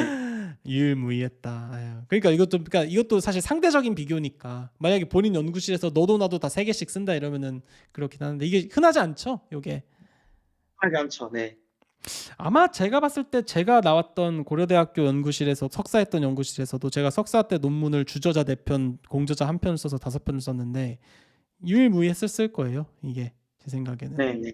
아마 저랑 되게 비슷한 성향인 것 같고 자 너무 재밌어요. 그렇게 해서 어쨌든 석사 때 이것저것을 많이 배우셨습니다. 그 다음에 네. 분명히 고민이 있으셨을 것 같아요. 왜냐면 석사 때 이렇게 논문을 많이 썼으면 당연히 미국 네. 박사 갈지 아니면 국내에서 박사할지 이 고민 되셨을 것 같거든요. 안 하셨어요? 그죠? 그리고 사실 제 동기 형은 네. 미국 박사를 가려고 이미 학부 때 GRA까지 딴 상황이었고 저는 어. 전혀 상관이 없는 전혀 관심도 없는 상황이었고 어. 아예 관심이 그런데 없으셨어요? 아니면 아니 그때 근데 당시에? 저는 박사에 대해서 입학할 때까지만 해도 전혀 생각이 없었어요. 아, 네네네. 관심도 없다가 이제 한 1년 마치고 끝날 때쯤 음. 어떤 상황이 있었냐면 음. 그 동기 형이 자기는 박사를 안 하겠다고 교수님한테 얘기해야 될 것 같다. 음. 근데 혼자 가기 뻘쭘하니까 나랑 같이 가자. 음. 저를 데리고 간 거예요. 그래서 잠시만요. 교수님이랑 3명이 잠시만, 정말 네. 죄송합니다. 이게 이해가 안 가는데, 그러니까 석사의 동기들이 있는데 나이가 많으셨던 분인가 봐요. 그렇죠? 네, 그래서 석사 동기 동기 형이에요. 형이라고 부른 네. 거죠. 그러니까 동기의 형이 네. 아니라 석사를 같이 들어갔던 동기 중에 나보다 나이가 많은 형이 하나가 있었는데 네. 원래 네, 맞습니다. 이분이 원래는 나는 무조건 해외 박사를 갈 거야. 미국 박사 할 거야. 네, 미국 박사 특히 할 이제 미국 거야. 박사를 갈 거야 하던 분이 라고 네. 매번 하던 분이 갑자기 마음을 바꿔서 어떻게 한다고요? 네. 안 갈 거야라는 게 석사만 하고 취업할 거야 이건가요? 네, 맞습니다. 맞습니다. 어, 작성하고 석사를 취업할 거야. 석사를 하려고 취업할 거야라고 마음이 바뀌었는데 그때 이제 교수님하고 면접을 할 때 본인을 데리고 같이 갔다 이 얘기잖아요, 그렇죠? 할 거야라고 매번 하던 분이 마음을 석사를 하고 취업할 거야죠. 회고가 아니라. 석사를 하고 취업할 거야. 그리고 이호 본인은 석사 입학할 전혀 생각도 때까지 없습니다. 박사에 대한 네. 게 생각이 없으셨던 거예요? 아니면 해외 박사에 대한 생각이 없으셨던 거예요? 모든 걸 박사라는 걸 생각을 아예 해보진 않았어요. 논문을 4편까지 썼는데 어떻게 생각을 안 해요? 그때만 해도 논문 한 한두 편 있었을 텐데. 석사 1년 그냥 동안. 그때는 있었는데 전혀 생각을 안 했어요. 아, 안 하고 그래요? 있다가 네, 이 에피소드가 되게 웃긴데 그래요. 들어봅시다. 그래서요. 교수님 면담했는데. 그리고 3명이서 이제 교수님 집 앞에서 술자리를 가지게 됩니다. 아, 술자리. 네. 네. 교수님이 집 앞에 술자리를 가지고 있었는데 이제 교수님은 어느 정도 눈치를 채고 계셨고 그 와중에 불똥이 저한테 튄 거죠. 너는 어떻게 할 거니? 저는 제 생각도 안 하고 있었는데 너 나갈 거 나는 그냥 원래 그냥 석사만 하고 뭐 할지 모르고 그냥 석사만 그냥 하고 그냥 논문 열심히 쓰고 그냥 그러고 있었는데 넌 어떻게 할 거냐 이렇게 물어본 네. 거예요. 그래서요? 네, 그냥 저는 제 할 일에 집중하고 있다가 갑자기 그 형한테 끌려 나와가지고 이제 그 사이에 군대장 역할 비슷하게 있다가 갑자기 교수님이 너는 어떻게 할 거니? 라고 저한테 물어보신 거죠. 그래서 저는 갑자기 당황했어요. 그러니까. 생각도 안 하고 있었기 때문에. 재밌네. 근데 그때 당시에 제가 그 집안에 약간 이슈가 있어가지고 해외 박사는 힘들고 그래서 어떻게 말했냐면 근데 그걸 교수님도 알고 계셨거든요. 집안에 약간 뭔가 있었다는 거를. 그래가지고 해외는 힘들고 뭐 국내는 가능하지도 않을까요?라고 약간 얼버무리면서 얘기를 했어요. 그래가지고 근데 그 얼버무리면서 얘기를 했는데 교수님이 그걸 캐치를 하신 거죠. 너는 생각이 있구나, 박사 생각이. 그러면서 그 다음날 저를 따로 부르시더니 자기가 아는 교수님이 있다. 여기 밑에서 박사를 해라. 또 자기 연구실로 하라고는 안 하고 또 추천을 해주셨네요. 예. 그건 또 되게 재밌네. 어떻게 교수님이 되게 나이스하신 분이네. 술도 같이 마시고 할 네, 정도면. 맞습니다. 네, 정말 좋으신 분이었어요. 되게 쿨하시네요. 참. 네, 엄청 좋으신 분입니다. 이런 분들이 참 많아져야 되는데, 그쵸? 이게 사실은 네, 맞아요. 왜냐면 어떤 교수님들은 논문도 막 석사 때 4개씩 쓰고 이러면은 욕심 생겨가지고 너 내 밑에서 좀 더 일하라고 막 그렇게 막 하는 교수님들도 있을 텐데 분명히. 그래도 어떻게 뭐 해외는 힘들고 국내에서 뭐 박사정도 할 수 있지 않을까 라고 얼버무렸을 때 딱 얘가 해외로 갈 수는 없는 어떤 집안의 이슈가 있다는 것도 알고 있는 상황이고 뭐 이러니까 바로 그냥 다른 데 한번 추천을 해준다 이렇게 가는 거잖아요. 그것도 좋은 연구실로 추천을 해줬을 네, 것 같은데 이렇게 참 네. 좋은 교수님이네요. 그래서 어디를 추천해 이거 말씀 안 하셔도 됩니다. 뭐 대략 어느 정도의 뭐 학교 연구실로 추천이 되신 거예요? 국내 이스트 중에 하나라고 생각하시면 될 것 아, 같습니다. 과기원 중에 하나. 네, 네. 알겠습니다. 그래서 뭐라고 하셨어요? 추천을 갈래? 이렇게 물어보니까 도 아니고 갈래도 아니고 아니었습니다. 그때 당시에 이제 스피커폰으로 그 교수님한테 전화하는 걸 저한테 들려주셨어요. 그건 좀 오지랖인데. 어떻게 해요? 학생 그러니까 입장에서 안 간다는 얘기는 어떻게? 괜찮은 친구가 있는데 음, 그쪽으로 이제 박사를 보낼까 하는데 어떻게 생각하냐 음, 하니까 이제 그때 박사 지도 교수님께서도 뭐 지금 당장은 지금 당장 확답하기는 어렵고 와서 그냥 세미나 한번 같이 들어보자. 자기 와, 본인 랩 세미나 하는데 한번 와가지고 음, 이제 한번 보고 가라. 우리 음, 어떤 식으로 하는지. 그래요. 뭐 이제 그쪽 연구실이랑 이제 인연이 닿았고 음, 그리고 한 2주 쪽 연구실에서 인턴 비슷한 생활도 했었어요. 석사 음, 과정 중에. 아, 음, 이 연구 또 다른 이런 연구를 하는구나. 뭐 맛보기 정도로 해서 이제 그 인턴 생활도 잠깐 했었었고요. 음, 그러다가 괜찮은 것 같다. 그때 이제 부사 지도 교수님도 되게 나이스하고 괜찮으신 분이다. 그리고 그때 당시에 있던 그 랩에 있던 학생들도 굉장히 재밌는 친구들이다. 괜찮은 친구들이다. 라고 생각을 해가지고 그쪽으로 박사 과정을 진학을 하게 됐죠. 박사를 마치고.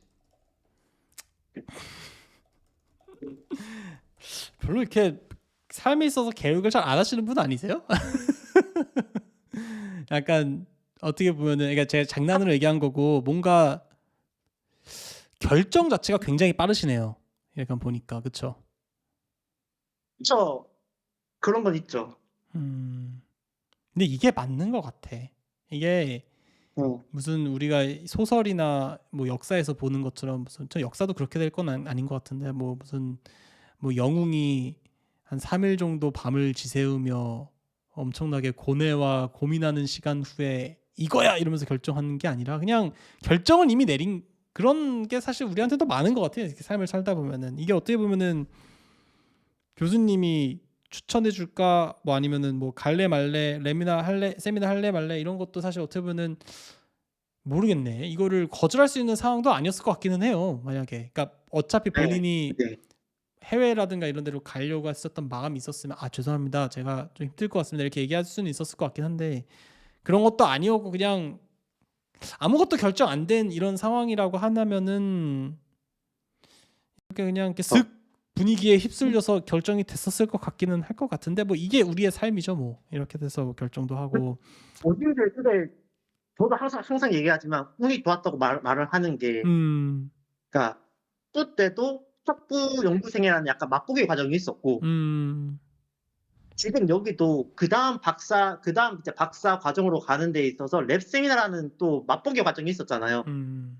이를 통해서 이 연구실은 어떤 연구실인가 파악을 할 수 있었으니까. 그건 그래 맞아요 근데 생각보다 많은 네, 학생들이 그 자기가 갈 연구실을 맛보기 할 수 있는 기회가 많진 않아요 그렇죠? 많지 않죠. 음, 그래서 저는 이게 운이 좋았다고 생각을 하는 것 중에 하나가 이제 이걸 겪고 선택을 한 음, 거니까, 음, 만약 이걸 음. 겪고 선택을 안 할 수도 있었는데 이걸 겪고 선택을 한 거니까 거기에 있어서는 굉장히 운이 좋다고 생각을 하고 있습니다. 아 재밌네. 그래서 네. 어쨌든 뭐 해외 뭐 박사는커녕 뭐 해외 박사는커녕 박사 자체를 고민하고 있지 않았던 사람이 결국은 이제 과기원 중에 한 곳으로 박사를 가게 되셨고 석사 때 논문을 네. 5개나 4편이나 쓰셨다고 하면은 박사 때 논문을 몇 편이나 썼을지 너무 궁금해지는데 몇 편 쓰셨어요?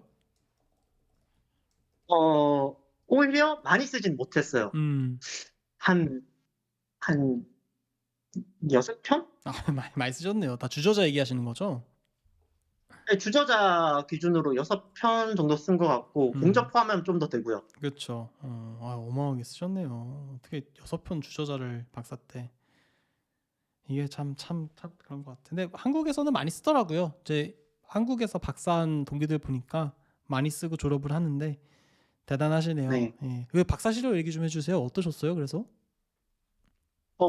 우선은 학교 자체가 달라졌잖아요. 음, 처음으로 환경 달라졌네요. 자체가, 완전히 달라졌으니까 한 1년 반 정도는 고생을 했습니다. 왜냐하면 저는 그 생각을 했거든요. 석사 때에 나오는 논문 속도로 계속 나올 수 있을 것이다.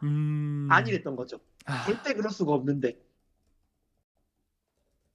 제가 석사 때 정말 운이 좋았다고 느꼈던 것 중에 하나가 박사과정 1년 반 동안 정말 고생을 많이 했거든요. 어떤 게 힘들었어요? 곽준표님 처음에 말씀하신 것처럼 실험이 안 되는 경우가 이렇게 많구나. 뭐라고요? 안 되는 경우가 이렇게 많구나. 실험이 내가 안 되는 생각한 대로 경우가. 하는 게 당연한 거구나. 그러니까 석사 때는 그렇게 굉장히 스무스하게 넘어갔던 거죠. 박사 생활은 조금 더 독립적이었거든요. 교수님이 조금 더 독립적으로 또 있었고, 지도 교수님이. 이제 거기서 오는 그 뭐랄까, 괴리감? 현타? 약간 이런 것도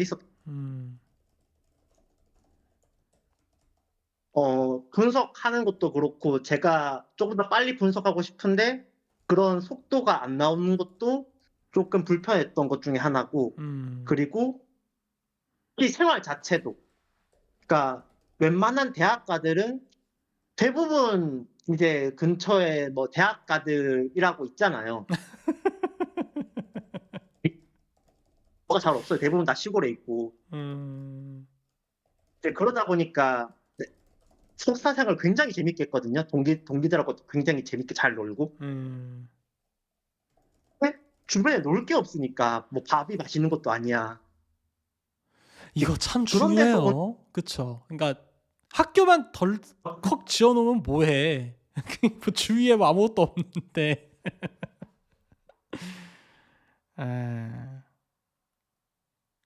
그러셨구나. 예, 그래서요? 네. 이제 그런 과정 중에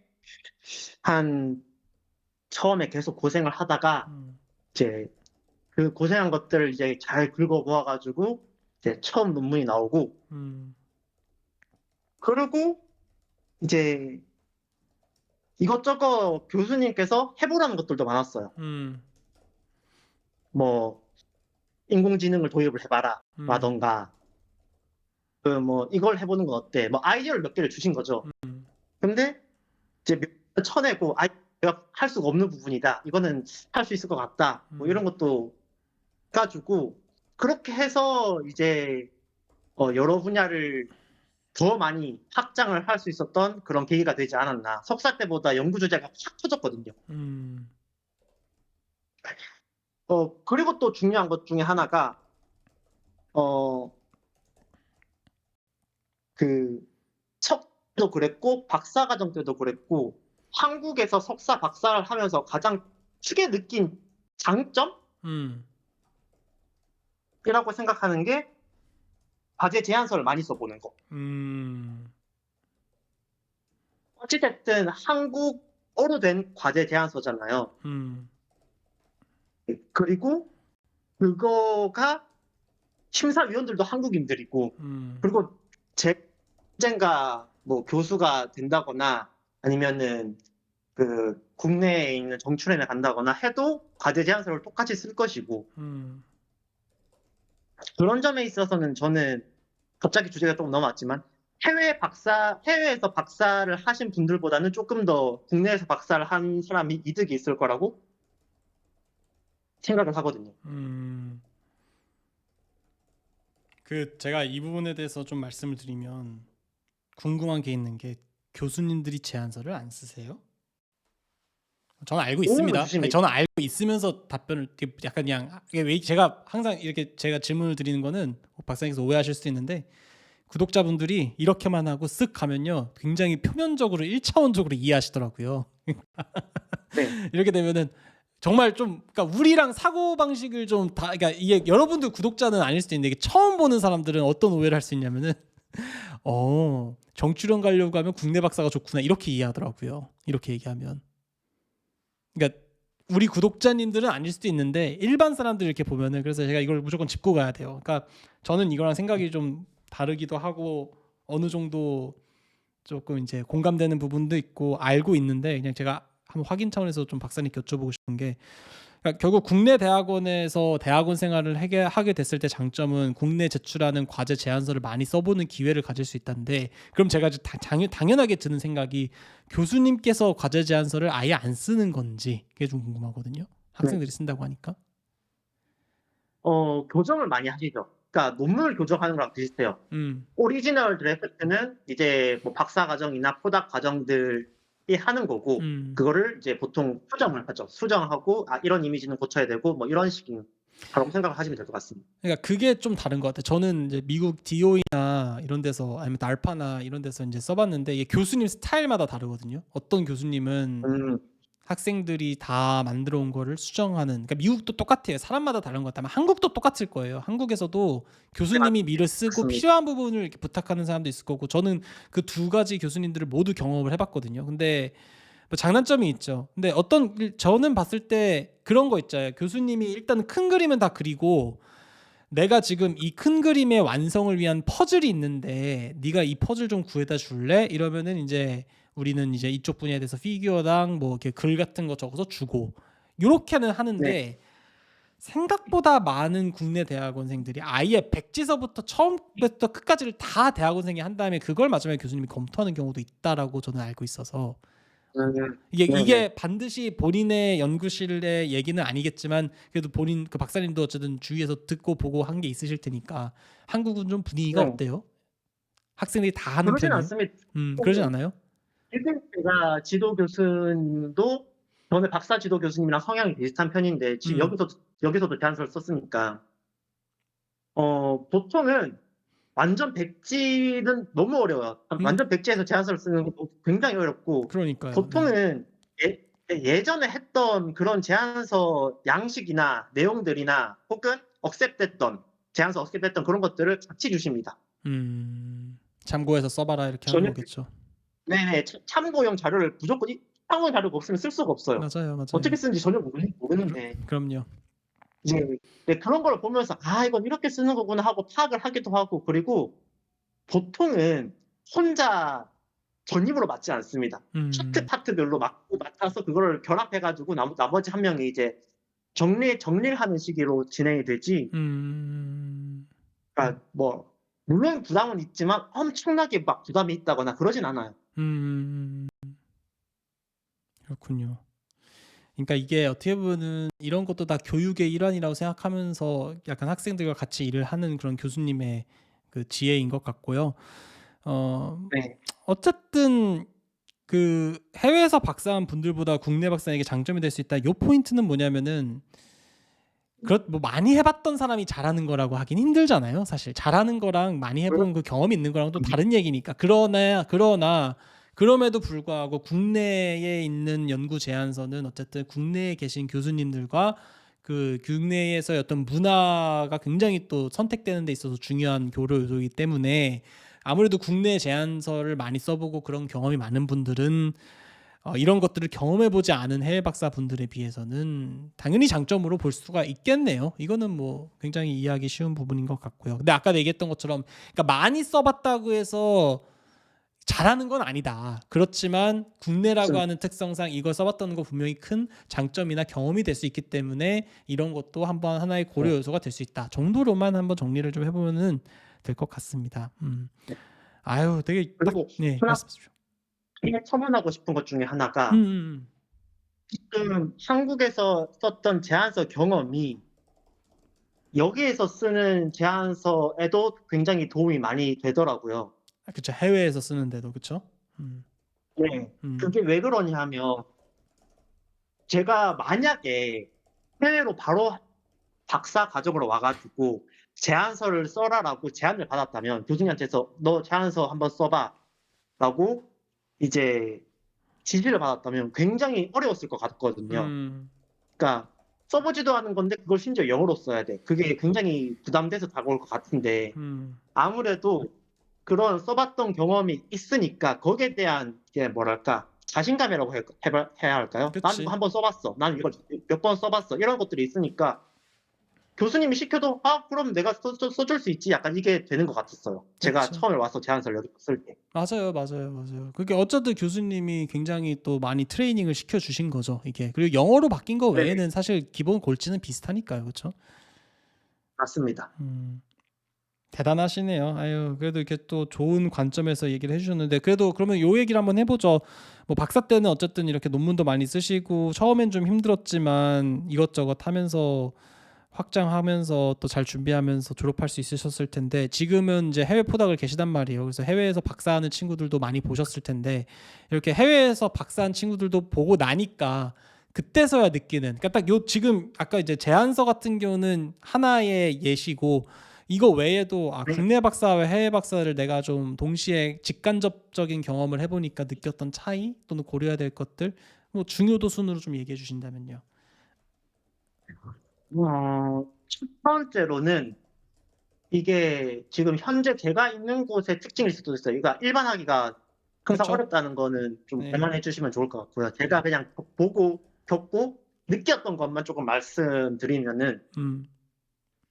연구에 대한 열정은 한국이 훨씬 커요. 음. 본인이 더 잘하고자 하고 싶은 욕심? 그러니까 그런 걸 우리는 어디서 보냐면은, 그러니까 조금 단순하게 보자면 시간. 실험실에 언제까지 남아 있냐, 뭐 이게 되게 직관적이잖아요. 예. 여기 친구들 보통 4시 되면 실험실이 없습니다. 4시, 맞아요. 5시 되면 밭에 가는 거 없어요. 그리고 나오는 결과물도 음. 한국이 훨씬 빨라요. 맞아요. 그러니까 그게 왜 그런 차이가 발생을 하냐면, 첫 번째로는 한국은 분석 체계가 생각보다 굉장히 잘 잡혀 있습니다. 음. 대부분의 학교에 중앙기기연구센터가 대부분의 학교에 웬만하면 다 있고, 음. 대학원을 운영하는 대부분의 학교에 다 있고. 음. 그런데 해외는 보통 장비 교육을 본인이 받고 본인이 실험을 해요. 맞아요. 오퍼레이터가 있는 경우가 잘 없고, 오퍼레이터가 있다고 하더라도 어 오퍼레이터 그 비용이 비싸다 보니, 음. 이제 보통은 이제 본인이 교육받고 본인이 써라라고 그렇게 이제 이야기를 하더라고요. 근데 이것도 좀 물어봅시다. 저는 저는 참 제가 이런 부분에 대해서는 언급을 하기가 되게 편한 게, 저는 한국에서 대학원 해봤고 미국에서 대학원 해봤고 이제 심지어는 이제 독일에서 해봤잖아요. 이 우리나라가 네. 참 이상한 게 미국과 독일의 애매한 짬뽕인 경우가 되게 많아요. 제가 그걸 많이 느끼거든요. 일단은 맞습니다. 국내는 아까 얘기하셨던 것처럼 센터나 이런 실험실 이런 게 각 연구실에도 있지만 학교 전체에서 운영하는 그런 실험실도 되게 잘 돼 있어서, 뭐 SEM이라든가 TEM이라든가 XRD라든가 뭐 이런 간단한 스캐터링 찍는 거라든가 이런 거는 각자 담당 선생님이 계셔서 이거 찍어주세요라고 하면은 두두두둑 해서 팍 찍어주고 우리는 그거 이제 분석하고 이렇게 효율적으로 데이터를 얻는 게 되게 좋다. 근데 이제 해외 같은 경우는 이런 것들을 해주실 수 있는 테크니션, 오퍼레이터 이분들의 인건비가 너무 비싸다 보니까 학생들이 그거를, 물론 그거를 담당하는 분은 있지만 그 담당하는 분이 기기당 담당하는 게 아니라 그냥 그 센터를 담당하는 약간 이런 느낌이기 때문에 학생들이 직접 배우고 찍고 분석하고 해야지만 데이터를 얻을 수 있어서, 안 그래도 애들이 워크앤라이프 밸런스를 중시하는 해외 애들이랑 막 4시면 5시면 퇴근하고 이러는데 거기에다 더해서 이제 데이터까지 얻어내는 것까지 느리다. 요 얘기가 맞죠, 네, 박사님? 정확합니다. 정확하죠. 제가 틀린 거 없죠. 그래서 독일은 어떤가 제가 봤거든요. 막스 플랑크는 한국이랑 비슷해요. 그 어, 연구실에 장비마다 오퍼레이터가 있고 테크니션이 있어서요. 가끔 그 테크니션이 이제 휴가를 가거나 그러면은 뭐 못하죠. 그래도 휴가를 갔는데, 문제 때 좋은 건 뭐냐면은 그분이 있으면 다 찍어주는 거예요, 샘플을. 근데 네, 저는 좀 1차적인 충격이 왔던 게, 저는 이제 사실은 석사 때는 시뮬레이션을 해서 이런 걸 잘 몰랐거든요. 시뮬레이션은 그냥 네, 연구실 자체 장비로 다 해결을 합니다. 뭐 이런 공동 센터 이런 네. 걸 사용할 이유가 없이. 근데 버클리에 있었을 때는 실험을 했던 랩이기 때문에 굉장히 SEM, TEM 같은 캐릭터라이제이션 장비들을 많이 썼죠. 근데 이거를 다 제가 배워서 했어야 했어요. 하다못해 샘플 어, 프랩까지 다 모든 걸 다. 그러니까 분석은 당연한. 그러니까 분석은 원래 한국에서 테크니션이나 오퍼레이터가 해주지 않잖아요. 그러니까 내가 네. 물론 분석도 해줄 수 있어. 왜냐면 소프트웨어가 다 해주니까 사실은. 그러니까 네. 찍었을 때 뭐 예를 들어서 뭐 이 SEM의 뭐 EDX 같은 걸 어널리시스 해주면은 막 다 레포트까지 주고 막 이럴 수도 있는데 이게 저는 버클리에서 어떻게 배웠냐면은 진짜 이거 이렇게 키는 거야, 이거 이렇게 끄는 거야, 이거 백큐ම් 해야 되고 이거 어떻게 해야 되는 거야, 이걸 배우고 그냥 제가 그 이후부터는 제가 혼자서 탐구를 했거든요. 이게 뭔지. 네. 그래서 이게 진짜 오래 걸렸어요. 한 2년 남들은 2개월 만에 실험 데이터가 나올 거는 저는 막 1년, 2년 걸리는 거죠. 왜냐면 이게 노하우가 되게 손맛이 있잖아요. 실험하시는 분이니까 아시겠지만. 그렇죠? 진짜 손을 엄청 많이 타고 그러니까. 그런 장비 하나하나 적용하는데 또 시간이 걸리잖아요. 한 번에 그러니까요. 내가 배운다고 바로 하는 것도 아니고 몇 번 실수도 분명히 있을 거고. 맞아요. 그러면 예를 들어서 그럴 수 뭐 없어요. 시클릭 포토메트리 뭐 이런 것도 하세요 혹시? 네, 하죠. 그런 걸 하시면은 그것도 다 한국에서는 누가 찍어주는 사람이 있어요? 아니면 연구실에서 그거는 선배들이 다 해주나? 같이 하나? CV 같은 경우는 보통 본인이 하죠. 그렇죠. 어려운 실험은 그건 아니라서. 어려운 실험은 네. 아니니까. 그렇죠. 그 정도는 네. 이제 혼자서 다 하는데 제가 얘기했던 것처럼 비싼 장비. 그렇죠. 아까 얘기했던 네, 아까 XRD라든가. XRD 이런 것들은 사실 한국이 훨씬 편한 게 그렇지. 저는 내가 했던 실험 샘플을 분석을 맡기고 저는 제 실험하러 다시 실험실에 가면 되거든요. 그치. 그러니까 중요한 실험은 맡기고 내가 해야 될 실험에 집중하고 하니까 연구 실험 결과가 2개가 나오는 거죠. 그렇죠? 굉장히 덴스하고 빠르게 나올 수 있죠. 근데 저는 이걸 경험을 다 해봤잖아요. 장단점이 네. 있는 것 같아요. 그러니까 연구하는 사람이 SEM과 TEM을 다 찍을 필요가 있냐? 없기도 하거든요. 제가 봤을 땐. 그거 굳이 막 무슨 볼테지를 다 이해하고 이럴 필요가 없어요. 근데 저는 하는 게 맞는 것 같아요. 왜냐하면 그 디테일을 모르니까. 그러니까 SEM을 찍더라도 내 재료에 따른 정확한 볼테지를 입력을 해가지고 찍어야 어떤 디펙이나 아니면 내가 생각하지 못했던 어떤 현상들을 뭐라고 할까? 감안하지 않거나 이렇게 가정하지 않고 그거를 분석을 제대로 할 수 있는데 마치 보려고 하는 거를 너무 쉽게 보려고 하는. 그러니까 이게 좀 어려운 얘기긴 한데 무슨 얘기냐면 진짜 좋은 실험은요. 그러니까 좋은 연구 논문은 저도 뭐 아직 이렇게 논문을 많이 써본 건 아니지만 그래도 제가 이렇게 여러 가지 주워들은 얘기를 이렇게 봤을 때는 보통 안 되는 실험이에서 인사이트를 많이 얻거든요. 그래서 제가 예를 네. 들었던 것 중에 제 지도 교수가 해줬던 얘기인데 한 10년 전쯤에 사이언스 지도 교수님이 냈던 논문 중에 하나가 이렇게 잎사귀, 그러니까 씨앗 같은 것이 습도에 따라서 이렇게 쫙 벌어진다라고 하는 펀더멘털 메커니즘을 소개한 논문이 사이언스에 소개가 됐는데, 그러니까 비가 오면은 이 잎사귀가 이렇게 일렬로 돼 있던 애가 갑자기 이렇게 샥 벌어지면서 드릴링을 할 수 있다. 뭐 이런 논문이었어요. 뭐 바이오적으로. 네. 근데 그게 왜 발견이 됐냐면 그 친구가 그거는 이제 옵티컬 마이크로스코프니까 당연히 우리가 하는 실험인데 뭔가 자꾸 실험실에서 뭘 보려고 했대요. 근데 이게 안 보여지는 거예요. 왜 안 보여지냐라고 하니까 이게 자꾸 움직인다는 거야. 실험실 시편이. 이거 왜 움직이냐? 뭐 모르겠대 움직인대. 근데 우리나라 사람들 같은 경우는 내가 봐야 되는 구조가 이 구조고 이것을 뭐 인타임으로 봐야 된다, 뭐 해야 된다라고 했을 때 봐야 된다는데 이게 안 보여지면은 그럼 레진을 붙여라 이렇게 해서 어떻게든 봐야 되는 것들을 무조건 보려고만 하는 쪽으로 머리를 쓰다 보면 그렇게 원하는 데이터는 나올 수 있거든요. 그러면은 뭔가 내 씨앗을 분석하려고 했던 구조 분석에 관한 논문은 나오는 거지. 근데 이 교수는 어떻게 생각했냐면은 왜 벌어지는 거야? 알아봐봐. 이렇게 된 거예요. 아예. 그러면서 네네. 알고 나니까 그 연구실의 습도가 너무 높아서 습도에 따라서 이게 벌어진다는 사실을 알게 된 거죠. 그래서 그 논문이 사이언스로 갔어요. 그리고 2023년도에 저희 연구실에 나온 사이언스의 본 미네랄리제이션 같은 논문도 마찬가지예요. 비슷한 취지죠. 그러니까 이걸 보면서 제가 요즘 제가 하도 학생들이랑 이런 박사님들에게 이런 얘기들을 막 주워 듣잖아요. 그래서 제가 무슨 생각을 드냐면은 우리나라가 굉장히 목표 지향적이고 효율적이고 인건비도 싸니까 해야 될 걸 따따따따따따 할 수 있는 너무 시스템이 잘 돼 있고 연구하는 입장에서 사실 편하거든요. 왜냐면은 일주일 맞아. 안에 연구 막 2개, 3개 나오고 막 데이터 나오고 하면 나는 집중해서 논문 쓰고 그러면 논문 한 편 띡, 논문 2편 띡 이게 되니까. 근데 미국에서 제가 경험해 봤을 때는 그렇지 않았거든요.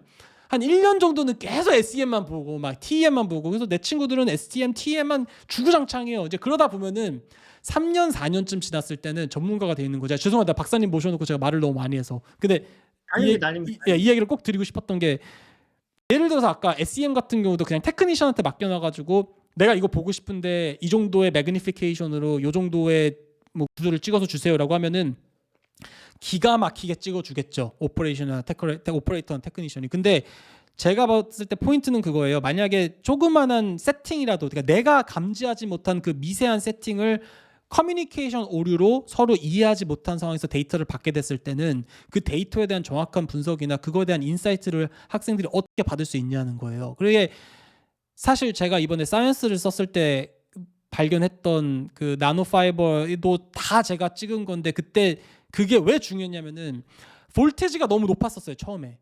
그러니까 보였던 게 안 보이는 거예요. 왜냐면 타버려서 나노파이블이 이것도 좀 비하인드 스토리긴 한데 저도, 예, 맞- 비하인드 스토리긴 한데 SEM의 그 일렉트리컬 볼테지가 너무 크면 고분자는 타요. 근데 그게 제가 보고자 네. 했던 게 나노파이블이었는데 이게 우연치 않게 하나가 봐진 거예요. 근데 이게 어떤 상황이었냐면 사이언스 피규어를 보면 딱 여러분들 아실 텐데 제가 지금 보여드리니 좀 왜냐면 그게 퍼블리케이션이 돼 있나? 아니 나중에 보여드릴게요. 근데 어쨌든 맨 처음에 우연히 봤어. 내가 이렇게 막 혼자서 SEM 혼자 하니까 막 이것저것 하다가 연구실에서 막 2시간 3시간 막 죽치면서 막 이렇게 하다가 파이브를 딱 봤는데 사라졌어요. 분명히 봤거든. 근데 내 핸드폰을 내가 항상 핸드폰을 찍어놔요. 그런 일이 생길까봐 핸드폰에 있는 거예요. 네. 그래서 이게 왜 이럴까? 네. 아 탔구나. 에너지가 높아서. 네. 에너지를 줄여가지고 조절해가지고 하니까 그걸 다 발견했죠. 그러니까 이게 그러니까 박사님하고 저는 이런 토의를 좀 해보고 싶은 게 두 가지 경험 다 해보셨잖아요. 그래서 저는 오래 걸리더라도 다 하는 게 맞다고 보는 입장이에요. 왜 해외는 아마 인건비가 비싸니까 차선책으로 그렇게 선택을 했는지 잘 모르겠고 이거가 제일 좋은 네. 거는 서로 잘하는 분야에서 서로 커뮤니케이션이 제일 잘 되면 베스트일 것 같긴 해요. 이상적일 것 같긴 한데 그게 사실 어려우니까. 하여튼 뭐 이런 얘기를 좀 네. 드리고 싶었습니다. 박사님은 어떻게 생각하세요? 이게 둘 다 경험해 보니까 뭐가 더 나은 것 같아요? 저도 그런 친구가 있었어요. 그러니까 쌤이나 팀 같은 경우는 이미지잖아요. 네네네. 본인이 보고 싶은 이미지를 봐야 되는 거고. 그치. 근데 그거를 그냥 맡겨놓고 이미지를 받는 친구들이 있더라고요. 근데 저는 절대 그러면 안 된다고 얘기를 하거든요. 그치. 맞아요. 너는 맞아요. 무조건 오퍼레이터는 같이 가야 된다. 쌤이랑 팀은 정말 중요하다 이건데. 맞아. 다만 쌤이나 팀은 제 돈으로 치고 다만 우리가 흔히 하는 뭐 XRD나 XPS 다른 분석 방법들 있잖아요. 굳이 이미지가 아닌 그냥 말 그대로 XY 데이터만 있으면 되는 그런 데이터들은 저는 뭐 굳이라는 생각이 들었던 거죠 그 당시에는. 아 그렇구나. 이게 XRD도 사실은 저번 주에 저희 랩 미팅 했을 때 나왔던 주제이긴 한데 XRD가 교수님 딱 보더니 이게 뭐냐는 거예요. 그러니까 학생이 노이즈다 이러는 거예요. 근데 우리 교수는 그걸 노이즈라고 안 보더라고. 이거 다시 보라고 그러더라고. 그러니까 이게 그러니까 참 그래. 그러니까 빨간색 물에다가 빨간색 색깔을 넣으면 빨간색이 나와야 되는데 초록색이 가끔 나오거든요. 연구하다 보면 이게 뭐 그냥 비유를 든 겁니다. 그러니까 이게 그러니까 박사님이 딱 그 SEMTEM은 네가 무조건 봐라라고 하는 것처럼 그러니까 이런 생각을 갖고 테크니션이든 오퍼레이터가 해주더라도 내가 그 과정을 다 이해하려고 열정을 갖고 자발적으로 연구하시는 분들은 우리 박사님처럼 연구를 잘 하시는데 이게 하여튼 대한민국의 이 거시적인 문제로 봤을 때 그 사람들이 그런 얘기 많이 하잖아요. 왜 우리나라에서 노벨상이 안 나오냐? 왜 이렇게 막 R&D 투자를 막 하는데 뭐가 이렇게 안 되냐 이렇게 얘기했을 때 저는 이 바닥에 있는 사람으로서 이게 그럼 뭔 차일까를 저는 계속 고민을 하는데 약간 이런 미묘한 어떤 그 인건비 문제 때문에서 발생하는 이런 시스템적인 부분이 학생들의 어떤 실험이나 논문에 대한 본질적인 이해를 하는데 방해 요소가 되지 않나라는 생각이 좀 들긴 하네요. 그러니까 박사님처럼 제대로 공부한 사람들도 물론 있겠지만 대부분의 학생들은 그렇게 안 할 거 아니에요. 자기 논문 하나 더 쓰려고 뭐 돌려놓고 딴 거 하거나 뭐 이럴 거 아닙니까? 사실은 아닐까요? 그럴 수 있죠. 아 오늘 되게 저한테도 인사이트가 굉장히 많이 생기는 방송이네요. 박사님 덕분에 이런 얘기를 좀 많이 할 수 있어. 이게 결국은 경험해 보니까 어떠셨어요? 딱 가니까 그럼 처음부터 다시 다 직접 찍어야 되는데 힘드시지 않으셨어요? 우선 XRD 같은 경우는 저도 박사 때는 혼자 계속 찍었었거든요. 음, 근데 이제 그 외의 것들, 쌤이나 팀 같은 경우는 장비도 워낙 고가고 크다 보니까 저는 항상 오퍼레이터를 믿었어요. 나는 음, 나는 내 실력을 못 믿겠다. 내 같으면 나 고장날 것 같다. 물론 그 당시에도 이제 트레이닝 있었습니다. 트레이닝 있었는데 저는 항상 오퍼레이터랑 같이 음, 이거 여기 찍어주세요, 저기 찍어주세요, 다른 데 옮겨주세요, 확대해주세요. 항상 그렇게 찍었었고 음, 이제 그 외에 뭐 다른 분석들 뭐 XPS나 ICP 뭐 이런 것들은 대부분 다 바뀌었습니다. 아니 뭐 그쵸. 바뀌고 예. 네. 할 수 있는 부분은 집중하고 할 수 없는 부분은 이제 오퍼레이터한테 맡기는 것도 있었고 여기 와서도 사실 장비 교육을 받으라고 몇 개는 받았습니다. XRD 같은 거는 또 여전히 여기서도 받고 지금 현재도 그렇게 쓰고 있는데 그렇구나. 또 비싼 장비들 템이나 SM 같은 것들은 이제 교육 받은 친구들이랑 같이 가거나 아니면 오퍼레이터랑 같이해서 이제 찍거나 보통 그런 식으로 하는 편인 것 같아요. 그래서 이게 굉장히 유사한 얘기긴 한데 사실 저는 그래서 박사 때도 그랬고 포닥 때도 그랬는데 전 학부 인턴이나 박사생들하고 일을 잘 안 했어요. 저는. 그러니까 이게 박사 과정만 하더라도 학부 인턴이나 석사 과정생 데리고 일하는 친구들 되게 많잖아요.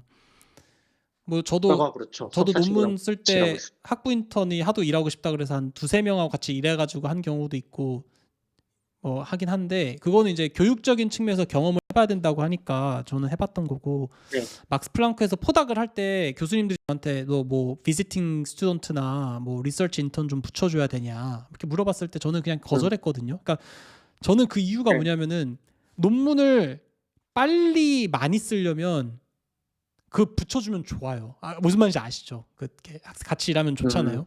근데 저는 그걸 못 네. 하겠는 게 내가 이 연구 분야에 대해서 100% 이해를 해야 되는데 내가 자꾸 안 하고 딴 사람을 시키면 그러니까 어떻게 보면은 나는 그러니까 대량 생산할 수 있는 기업인이 되진 못하고 그냥 소량 다품종 소량 생산할 수 있는 장인 정도는 될 수 있는 그 정도로 저는 약간 고집이 있나 봐요. 연구에 대해서는. 근데 네. 사실 대가가 되고 이러려면 이게 우리나라 기업도 마찬가지지만 소품종 대량 생산이든 다품종 대량 생산을 할 수 있는 시스템이 굴러가게끔 하는 게 사실 중요한 건데 그렇죠? 그런데 이제 저는 아직까지는 성장하는 입장이라서 그런 쪽에는 별로 신경을 안 썼던 게 사실이에요. 그래서 아마 여러분들도 그 어떤 분들은 뭐 학생들 데려와서 진짜 무슨 자기가 지도 교수인 것처럼 일하는 박사과정생도 있어요. 어떤 랩 사수 보면은 뭐 너 이거 했냐 체크한 다음에 갖고 오면은 이렇게 해서 자기가 논문 쓰고 막 이런 사람도 있거든요. 그리고 실제로 지도 교수들은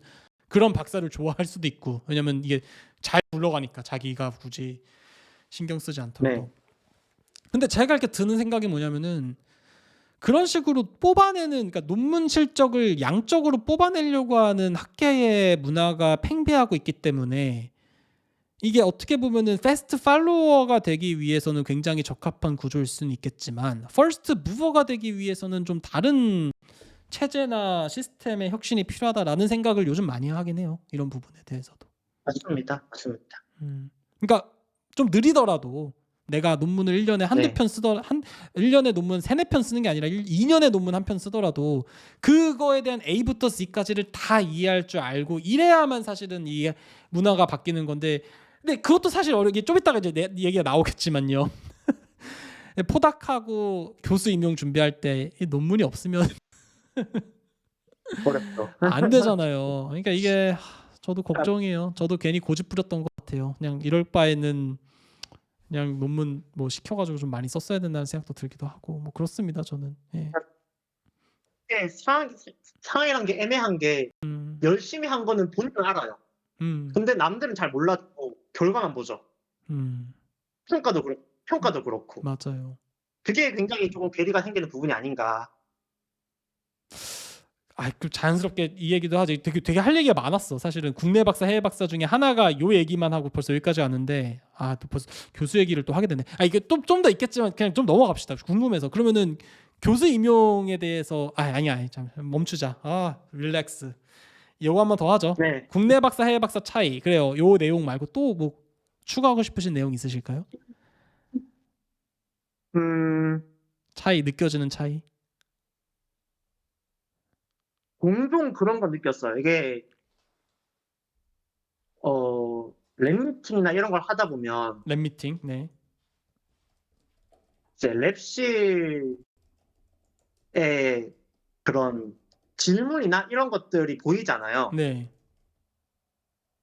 보통 이제 질문을 통해서 그 사람의 수준을 안다고 하죠. 음. 랩실, 특히 석사든 박사 과정 친구들은. 음. 해외에 있으면서 놀랐던 거는 이제 모든 거에 있어서 다 굉장히 다 적극적이다. 다들 한마디씩은 하려고 한다. 이런 음. 것들은 굉장히 좋은 점으로 비춰지는데, 음. 다만 조금 아쉬운 점이라고 하면, 가끔 질문을 너무 기초적인 질문을 해서 놀랄 때가 있었어요. 뭐하게 질문한다고요? 박사가 기초적인 질문을 해서. 대표적인 너무 질문? 기초적인, 아, 기초적인 기초적인. 질문, 네, 베이직한 질문을 해서, 음. 이 정도는 박사학생이면 당연히 알아야 되는 건데, 이거를 왜 질문을 하지? 라고 한번 놀랐던 적은 있었습니다. 근데 음. 이게 아마 다 아까 말씀드렸지만 일반화하기는 어렵고, 그렇죠. 이제 뭐, 예, 그냥 그런 경험이 있다라고만 말씀드릴 수 있을 것 같아요. 정말 저도 옛날에 TA 할 때 스트레스 스트레인 커브에 대해서 설명을 하는데 왜 스트레인은 X축에 있고 스트레스는 Y축에 있어요? 요 질문을 받았는데 되게 재밌더라고요. 좀 비슷한 질문이었어요. 네, 뭐 그러니까 되게 기초적인 질문도 그렇지만 되게 참신한 질문도 많이 하고서 얘네들의 생각 구조는 뭔가 한국 사람들과 굉장히 다르구나. 아마 해외 생활하신 분들은 이제 그런 거를 좀 느낄 수 있는데 이게 뭐 전 나쁜 거라고 보진 않고 그냥 좀 이런 경우가 있다. 뭐 이런 거다. 뭐 이런 건데 네네, 맞습니다. 예, 뭐 그런 거고 연구하는 것에 있어서 확실히 영어로 하거나 영어로 대화하거나 하는데 어려움이 토종 한국인이셨을 것 같아가지고 그쵸? 어렵진 않으셨어요? 네, 맞습니다. 그러니까 처음에는 사실 걱정을 많이 했어요. 음. 나 거진 30평생 한국어만 쓰고 살았는데 과연 영어 할 수 있을까? 물론 이제 꾸준히 짜잘짜잘하게 영어를 했죠. 뭐 근데 포닥이 확정되고부터 음. 전화 영어를 계속했어요. 알바를 계속 했다고요? 전화 영어를 계속했어요. 아, 죄송해요. 무슨 영어? 좀 살짝 끊겨서 들려서 무슨 영어를 계속 하셨어요? 전화 영어요. 아, 전화 영어를. 네, 거의 매일 30분씩 했던 것 같습니다. 열심히 사신다. 그래서요? 그거를 한 한국에서 가기 전에 6개월, 여기 와서도 어, 그걸 계속 했었거든요. 네네네. 전화로 하는 거다 보니까. 이제 그러다 보니, 그래, 그런 경험도 있고, 그리고 제가 여기서 아무래도 포닥이니까, 음. 포닥이라고 하면 이제 뭐 제안서도 쓰고, 그 연구에 대한 리서치 리더도 맡고, 음. 발표도 굉장히 많이 해야 되고, 이런 경험들이 많아져요. 음. 이런 경험들이 근데 처음에는 저도 스크립트를 몇 번 썼어요. 음. 팀 할 때마다 발표를 해야 되니까 스크립트를 쓰고 그거에 대해서 연습을 하고 했는데 나중에는 적응이 되다 보니까 스크립트 없이도 발표를 할 수 있게 되더라고요. 그렇죠. 네. 이게 안 될 것 같은데 돼요. 저도 무슨 말을 저 사람 이해를 하고 있어요. 맞아요. 영어 공부 그러니까 이런 것 그러니까 영어 공부 그러니까 제가 이 질문을 드린 이유는 생각보다 많은 학생들이 국내 박사냐 해외 박사를 결정할 때 나가 영어가 잘 안 되니까 나는 그냥 국내에서 박사 해야지 영어에 공부하는 시간을 굳이 많이 쓰지 않고 난 그냥 하고 싶은 공부해야지라고 생각하는 학생들도 있을 수 있는데 생각보다 이렇게 공부하게 되면 자연스럽게 영어 공부할 수 있는 시간은 이렇게 자연스럽게 생기는 거고 이게 너도 나도 다 못해도 막상 부딪히면 다 할 수 있으니까 좀 과감하게 도전을 좀 네. 했으면 좋겠다 이런 느낌도 들고 또 우리 박사님 같은 경우는 네. 전화 영어도 이렇게 꾸준히 하셨다는 걸 보니까 참 대단하시네요. 예, 대단합니다. 여기 와서도 한 6개월 정도 더 했으니까 거진 한 1년 한 것 같습니다. 그러니까 이거 좀 쉽지 않은데 참 쉽지 않은데 요즘은 또 GPT 음. 이런 거 잘 돼 있으니까 사실은 영어 공부하기 어렵진 않죠, 그렇죠? 네, 맞습니다. 그래요. 아유 참 재밌네. 참 재밌었고 그 거의 마지막 주제긴 한데 교수 임용에 대한 얘기도 좀 해보고 싶거든요. 아까 살짝 나오긴 했었는데 결국 지금 뭐 새로운 뭐 네, 포닥도 준비하시고 뭐 여러 가지 뭐 진로를 고민하고 계시긴 하지만 어쨌든 최종 목표는 뭐 다시 학교로 돌아오시는 거가 이제 하나의 옵션으로 있을 텐데 한번 이렇게 네. 지원을 혹시 해보셨거나 아니면 지원을 하고 있는 중이라고 했을 때 도대체 이 교수 임용이라고 하는 프로세스는 어떻게 진행이 되는 거고 뭐 어떤 게 아, 이 과정에서 중요한지 이런 부분에 대한 얘기를 좀 해주시면 진심으로 감사하겠습니다. 우선은 올해 상반기에 지원을 했었고요. 음, 근데 교수만으로 한정 짓지 않고 저는 다 했습니다. 음, 뭐 교수도 하고 정출연도 하고 심지어 회사 지원도 했어요. 음, 그러니까 어느 한 곳에 꽂히면 안 되겠다. 음, 내가 미래가 어떻게 될지 모르는데 뭐 회사 갔다가 교수가 될 수도 있는 거고 정출연 갔다가 교수가 될 수도 있는 거고 물론 바로 교수가 되면 좋겠지만 네, 어떤 길이든 이제 결과만 끝으로 가면 되니까 저는 모든 걸 다 지원했거든요. 음, 어, 아마 뭐 지금 듣고 계신 청취자분들 중에서는 지원하신 분들이 없겠죠? 아마 없을 한 거예요. 네. 번이라도? 아니 뭐 있을 수도 네, 있죠. 뭐 키워드 보고 들어오신 분들이 계실 수도 있겠지만 거의 없을 겁니다. 학생들이라고 보시면 돼요. 네, 전체적으로 어떤 식으로 진행이 되냐면 우선은 대부분의 공고는 하이브레인 넷으로 음, 찾아본다고 보시면 될 것 같습니다. 음, 거기서 이제 대학교 공고들이 나오는데 거기에 들어가면 최소 지원 자격 같은 것들이 있어요. 네, 근데 보통의 최소 지원 자격은 이제 뭐 박사는 뭐 당연한 거고 거기에 보면 논문 실적이라고 있는데 논문 음, 실적이 이제 점수화돼서 그러니까 자기가 가진 논문 실적이 그냥 완전 그냥 점수화가 딱 되거든요. 음, 가지고 있는 논문들이 음, 임팩트 팩터도 고려되고 뭐 일저자인지 공저자인지 이런 것들도 고려가 되고 어, 그 논문에 몇 명의 사람이 음, 수입이 됐는지도 고려가 되고 이런 거 다양한 조건들이 고려가 돼가지고 본인 논문이 점수화가 됩니다. 음, 그게 최소 조건이에요. 음, 이 최소 조건을 넘고 나면은 이제 또 뭐 어떤 걸 준비해야 되냐면 연구 계획서, 내가 이 학교에 가서 어떤 연구를 할 것인지, 음, 그리고 교육 계획서, 내가 이 학교에서 어떤 교육을 할 것인지, 어떤 수업을 할 수 있는지, 음, 이런 것들도 또 따로 또 준비를 해야 되고, 이건 물론 학교마다 다릅니다. 음, 그 다음에 자기소개서, 음. 마찬가지로 필요하고. 취업하고 비슷하네요. 네, 거의 비슷해요. 학업 소개서 네, 이렇게 쓰는 것처럼.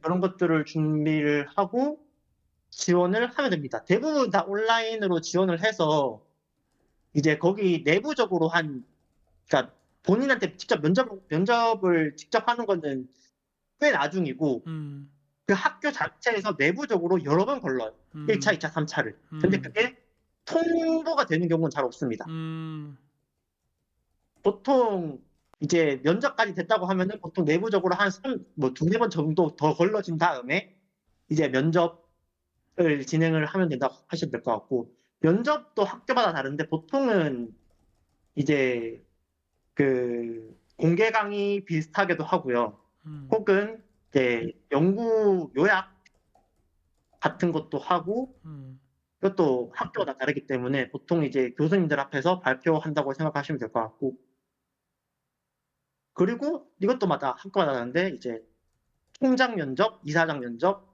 뭐 이런 식으로 추가적으로 면접이 더 있는 학교들도 있습니다. 음. 아유, 감사합니다. 뭐 어떤 분께서 논문 사이테이션도 반영됐냐고 그러고 물어보시는데 어떻게 되는지 혹시 아실까요? 논문 사이테이션을 생각보다 그러니까 논문 사이테이션을 보는 곳은 없었어요. 음, 그러니까 그걸 입력하는 곳은 없었어요. 음, 그러니까 다른 것들은 다 입력을 했거든요. 뭐 음, 임팩트 팩터도 입력을 하고, 뭐 저자 수가 몇 명인지, 일저자인지 공저자인지 이런 것들도 다 입력을 하는데, 음, 이게 몇 명이 사이테이션 했냐, 이런 것들은 지원하는 학교, 그러니까 입력을 하는 학교는 없었던 걸로 기억을 합니다. 그 또 다른 분께서 논문 실적은 최근 3년인지 최근 5년인지 이것도 질문 주셨거든요. 채팅창에서. 학교마다 달라요. 그러니까 최근 3년이 좀 한 70% 정도라고 하면 최근 4년 있었고요. 최근 5년은 잘 없어요. 한 2학교, 3학교 있었나? 제가 지원했던 학교들 중에서는. 근데 최근 3년이 제일 많습니다. 학교마다 다르다 어쨌든. 네, 학교마다 달라요. 그러면은 이거를 좀 이렇게 경험을 해보신 입장에서 어떻게 생각되세요? 뭐가 좀 제일 교수 임용에서 크리티컬하게 영향이 좀 작용했던 것 같아요? 저는 아무래도 여전히 저는 경험 부족이라고 생각을 해서, 대부분 다 서류에서 떨어졌기 때문에 제가 뭐라고 할 수 있는 입장은 아닙니다.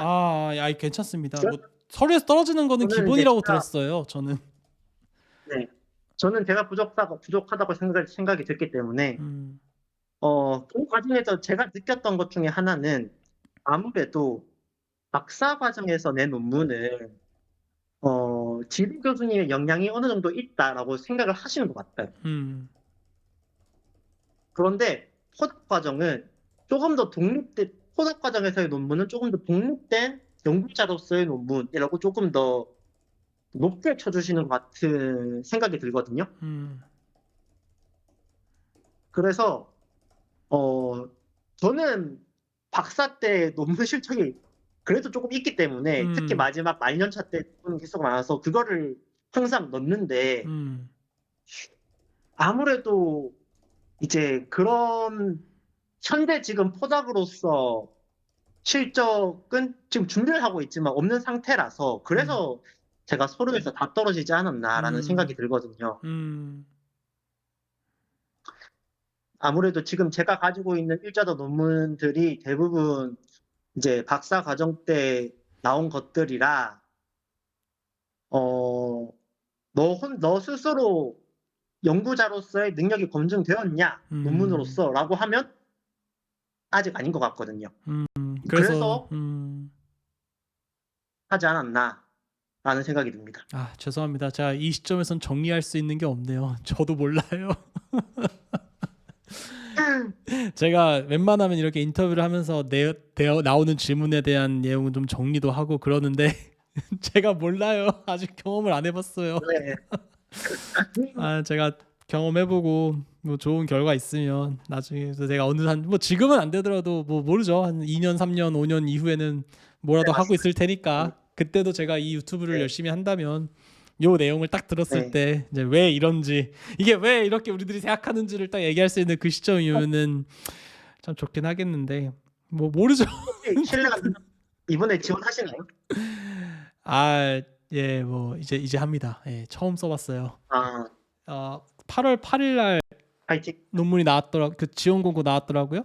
아쉽게 고려대학교는 이번에 기계공학과를 뽑지 않아요. 그래서 아마 고려대학교 기계공학과는 저랑 인연이 아닌 것 같아요. 근데 뭐 올해 지원해봤자 된다는 보장이 없기 때문에 저는 당연히 맞습니다. 뭐라도 되면은 당연히 감사하게 어디든 다 갈 예정이지만 만약에 올해 안 된다고 하더라도 일단은 지원했을 때 되면 이상하다고 하더라고요. 그래서 그냥 그래서 지원하자마자 되는 게 이상한 거고 물론 어떤 뭐 박사님은 막 모셔가는 박사님들도 계시겠지만 사실 한 번에 되는 게 더 이상한 거고 제 주위도 봤을 때 막 2번, 3번, 4번 떨어져서 마지막에 뭐 어디든 가고 이런 케이스를 많이 봐서 이번에는 그렇게 큰 기대를 안 하고요. 그다음에 서강대 학교는 떴어요. 서강대는 떴는데 거기는 최근 5년이고 좀 신기한 게 제가 잘못 확인했는지 모르겠는데 논문 실적이 아예 그냥 2021년도 이후에 박사 논문이 있으면 200점 만점이 그냥 최소 자격 기준을 넘어버리더라고요. 그러니까 이건 학교마다 좀 다른 것 같아요. 그러니까 아예 그냥 논문 자격이 되면은 그러니까 논문이 뭐 아까 뭐 최소 기준 이런 게 있잖아요. 그래서 뭐 환산 편수라든가 뭐 이런 것들을 말씀하신 것 같은데 그런 것들 고려하지 않고 그냥 아예 박사 논문 있으면은 제출은 할 수 있게 되는 것 같더라고요. 보니까 200점을 그냥 넘긴다고 봐서 그 다음에 뭐 네. 논문이 있으면은 그게 일저자냐 뭐 공저자냐 주저자냐에 따라서 가산점이 있고 없고 뭐 가산점은 또 뭐 현직 교수들은 또 그러니까 교신 저자로 돼 있으면 또 가산점을 10% 주고 뭐 이런 게 또 되게 복잡하게 돼 있더라고요. 맞습니다. 그래서 뭐 지금 있습니다. 저도 네. 좀 하나하나 좀 살펴봐야 되는 상황이고, 안 그래도 어제 그래서 뭐 웹 오브 사이언스인가 뭐 들어가서 오랜만에 진짜 오랜만에 들어갔어요. 웹 오브 사이언스. 옛날에 제가 BK 담당을 했어가지고 스코프스랑 웹 오브 네. 사이언스 기가 막히게 잘했거든요 옛날에. 근데 제가 힘들게 돼요. 진짜 교수님 하려면.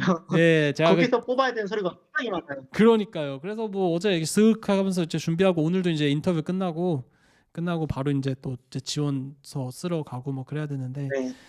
예, 하여튼 뭐 기도 많이 해주시고, 그러니까 뭐 기도라는 게 종교적인 게 아니라 네. 많이 이렇게 바라야 뭐 좋게 뭐 좋게 생각해 주시고 하면 뭐 나중에 이런 얘기를 딱 들었을 때 바로 이제 알 수 말씀하십시오. 있겠죠. 예, 아직은 전혀 모르겠네요. 참 전혀 모르겠네. 우리 네. 소금빵님께서 우리 멘토님 그 박사님께 너무 감사하다고, 예, 귀한 얘기 해줄 수 있어서 감사하다고 하는데 질문이 있는 것 같아요. 그 1차 정량 평가 점수 최소 기준을 상회하면 면접 기회를 얻을 수 있을까요? 라고 물어봤거든요. 그러니까 예를 들어서 200%가 최소 조건이면 그 기준을 많이 웃도는 수준이 돼야 면접 전형으로 갈 수 있냐라는 얘기인데, 아닌 거죠. 그러니까 박사님이 이미 넘으셨었잖아요. 아니, 그렇죠? 그거는 제가 3회도 넘어봤는데 최소 기준을 전혀 그냥 최소 기준만 넘으면 그때부터 평등이에요. 그만큼 그러니까 훌륭한 괴물들이 많다는 거 아니겠습니까? 너도 나도 다. 그렇죠. 예. 그렇죠. 제가 부족한 거죠. 저보다 훨씬 훌륭한 사람들이 많은 거고, 그치. 예. 최소 기준은 최소 기준도 생각보다 그렇게 빡하지 않은 경우가 많습니다. 음. 방금 이제 가춘표님께서도 말씀하셨지만 뭐 박사과정 논문만 있어도 최소 기준을 넘을 수 있다라고 말씀을 하셨잖아요. 그런 것 같아요 보니까. 네. 이제 어떤 학교들은 이게 최소 기준이 낮은 학교도 있고 또 어떤 학교들은 높아요 생각보다. 맞아, 뭐 600점 뭐 이런 경우도 있더라고. 그러니까 되게 높아야지만 네. 지원할 수 있고 이런 게 있더라고요. 어떤 거. 600점도 있고 저는 1200점인가 1000점까지도 봤어요. 난못 지원해. 지원하려면 넘어야 되니까 넘는 사람들 중에 경쟁을 하는 거죠. 거기서부터는. 근데 이제 물론 논문 실적도 보지만 조금 더요. 이 사람이 과연 우리 학교에 진득하게 붙어 있을 사람인가 이런 것들도 어느 정도 고려될 것 같은 요소고. 그러니까 뭐 여러 가지가 있죠. 그럼요. 학교들도 고민이 많아요. 이제 학생이 줄어드는 마당에 그럼요. 우리 학교를 유지를 시켜야 되는 입장이잖아요. 학교들도. 그럼요. 그러면은 조금 더 모시고 싶어 하는 거고. 그리고 테뉴어 트랙은, 그러니까 전임 교원은 또 한 번 뽑으면은 어쨌든 계속 같이 학교를 운영해야 될 사람들이기 때문에 좀 굉장히 꼼꼼하게 맞습니다. 뽑을 수밖에 없다고 생각이 들어요. 제 생각엔. 맞습니다. 그래서 뭐 아까 저도 사실 뭐 별로 대답하고 싶지 않았지만 물어보셨으니까 뭐 답변하긴 했어요. 전 이번부터 지원을 해요. 처음 지원해봤어요. 저 그동안은 네. 사실 주위 사람들이 지원하라고 막 얘기도 했는데 제가 안 한다 그랬거든요. 근데 아예 그냥 이제는 지원할 거고 이번부터 이제 시작을 열려가지고 되게 바빠요. 마음이 조금 급해지더라고요. 그러니까 안 그래도 막 맞습니다. 학회도 가야 되고 논문도 써야 되고, 근데 갑자기 숙제가 하나 또 추가가 돼가지고 다음 주까지 뭐 끝내야 되고 막 이러니까 마음이 좀 급하고 막 잠도 요즘 좀 잘 안 오게 되더라고요. 바빠가지고. 근데 뭐 또 다 저만 그런 게 아니라 뭐 모든 사람들이 그런 것 같고, 아니 제 친구 교수 지원. 예, 아니 제 친구 중에 이제 미국 지금 터프트에서 교수하고 있는 그 경제학 박사분이 한 분 계신데, 그 분은 여러분들의 상상 이상이에요. 비대면 때 이 교수 임용 준비하려고 나는 어디까지 준비했는지 몰랐는데 그 가끔 캘리포니아가 정전이 되거든요. 그 여름에 되면은 네. 전기 사용량이 많아져서 가끔 정전이 돼요. 근데 비대면으로 면접 보다가 정전이 되면 안 되잖아요. 그래가지고 발전기도 사더라고요. 소형 발전기. 와. 그러니까 근데 그거 아마 소형 발전기 안 썼을 것 같은데, 내가 그 친구가 자기 소형 발전기도 샀고 와이파이도 혹시 몰라가지고 그 2차 3차로 준비를 한 거죠. 이게 캘리포니아 기숙사 와이파이가 끊길 때를 대비해서, 그리고 전기가 끊길 걸 대비해서 모바일과 소형 발전기까지 준비를 해서 했다, 이런 얘기를 듣고 이런 사람들이 교수 물론 발전기를 준비했다고 교수가 되는 건 아닌데 그 정도까지 그렇죠. 플랜 B와 C를 준비한 사람들이 교수가 되는 거고 그런 사람들은 참 주위에 많고 결국은 세상이 빡빡해서 내가 기회가 없는 게 아니라 내가 아직 좀 부족한 거니까 내가 좀 더 발전하기 위해서 노력하는 게 중요하다라는 생각을 많이 하게 되더라고요. 예, 그래서 맞습니다. 예, 떨어지는 게 당연하다는 마음으로 이번에 그리고 네. 만약에 정말 어디라도 붙으면 정말 무조건 가서 그 학교 학생들을 위해서 최선을 다할 마음으로 제가 뭐 정성을 다해서 지금 지원하고 있고 제가 그동안 했던 연구에 대한 생각들이 좀 있었는데 정리하면서 계획서 잘 작성하고 있고 뭐 그러고 있어요. 그래서 여러분들께 아유, 나중에 2년 3년 지났을 때 이 내용도 제가 깔끔하게 정리해 드릴 수 있으면 너무 좋겠어요. 예. 네. 아, 재밌네. 그 박사님 마무리를 해야 되는데요. 강의하시고 세미나하고 이런 거 좋아하신다고 하셨는데 지금도 좋아하세요? 물론이죠. 저는 말하는 거 좋아하는 사람인데 그 이거 아세요? 저희 여기는 세미나 아직 해줄게요. 이거 아세요? 이거는 뭘까요? 이거 나중에 화면 보이실 텐데 가능하시면 네. 꼭 오셔가지고 세미나 한번 해주세요. 이게 뭐냐면은 자기가 하는 연구 분야라든가 자기가 잘 알고 있는 분야에 대해서 학생들에게 세미나 해주는 거거든요. 네, 알겠습니다. 그래서 요거 해서 예를 들면은 이분 같은 경우에 꼭 전문가가 아니어도 되지만 이분은 뭐 위성통신 분야로 해가지고 석사 그리고 지금 박사 과정하는 대학생인데 여기서 이런 식으로 통신 분야에 대해서 이런 걸 얘기할 테니까 관심 있는 사람들은 참여하세요 이렇게 세미나 열거든요. 그리고 그냥 세미나 열면은 어, 솔직히 자발적으로 하는 거라면 더더욱 좋겠는데 이게 지속 가능하고 양질의 컨텐츠가 유지가 되려면 저는 항상 자본주의의 원리가 도입돼야 된다고 믿는 사람이라 이거를 열기 위해서는 기본적으로 별풍선을 내야 됩니다. 아프리카 TV처럼. 네네. 그래서 이런 지식을 공유하는 거고 지금 이게 어느 정도 모였냐면은 별풍선이 40개가 모였어요. 그러니까 즉 예를 들면은 별풍선 같은 게 G코인 있는데 별풍선이 40개니까 이분 같은 경우는 세미나 한 번을 하면은 4만 원 정도의 수익은 올리는 게 가능하다는 거죠. 근데 저는 이게 가능하면 좋은 아, 게 듣는 사람 입장에서도 커피 한 잔 가격 내면서 내가 양질의 콘텐츠를 들을 수 있고 강의를 해주는 사람 입장에서도 뭐 최소 시급보다 높은 금액까지 받으면서 세미나까지 하면은 전 더더욱 좋다라고 생각을 하는 입장이라 이렇게 지금 뭐 네. 다른 코문 박사님도 지금 뭘 열었는데 이런 박사 과정에 대한 얘기들 뭐 제가 지금 인터뷰에서 하고 있지만 이게 유튜브로 되게 불특정 다수에게 송출되는 게 사실 좀 부담스러울 수 있기 때문에 내부적으로 이런 어떤 대학원 진학이라든가 뭐 이런 것들에 대해서 뭐 인간관계, 코스워크, 퀄리파잉 exam, 뭐 연애 뭐 등등에 대해서 궁금하신 분들은 한 사람당 별풍선 10개 내고 오세요 이러면은 이제 오거든요. 그래서 목표 인원 5명에서 10명이 채워지면 강의를 하는 방식이에요. 그래서 지금 이분 같은 경우는 이제 30개가 채워졌죠. 그래서 이런 식으로 크라우드 펀딩처럼 세미나를 열어요. 반대로 세미나를 해주세요도 있어요. 내가 사실 오늘도 그랬는데 이 카이스트 대학원 하고 싶어가지고 뭐 제가 카이스트 기획과 대학원이 도대체 어떻게 굴러가는지 몰라가지고 이렇게 뭐 시간당 20개 드릴 테니까 와주세요 이렇게 했는데 이렇게 하게 되었거든요. 그래서 우리 박사님 같은 경우는 해주세요라기보다는 해줄게요라는 식으로 해서 한번 세미나 해보셔도 좋을 것 같아요. 꼭 G코인을 별풍선을 안 받으셔도 되지만 그래도 별풍선도 받으면서 또 이렇게 세미나까지 하면 더 재밌을 거고. 그래서 여기 보면 학생들 되게 네. 세미나 많이 해요. 여기서 보면은 이거 있거든요. 디스코드 한번 쭉 둘러보시면은 되게 박사님께도 좋을 것 같아요. 연습도 하고 하는 겸. 알겠습니다.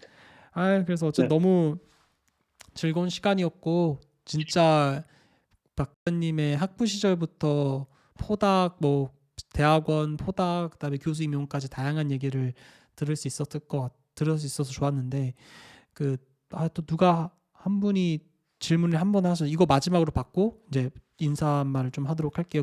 소금빵님께서 교수 임용을 생각한다면 최근 3년 실적 관리에 신경을 많이 써야 할 것 같다고 하시면서요.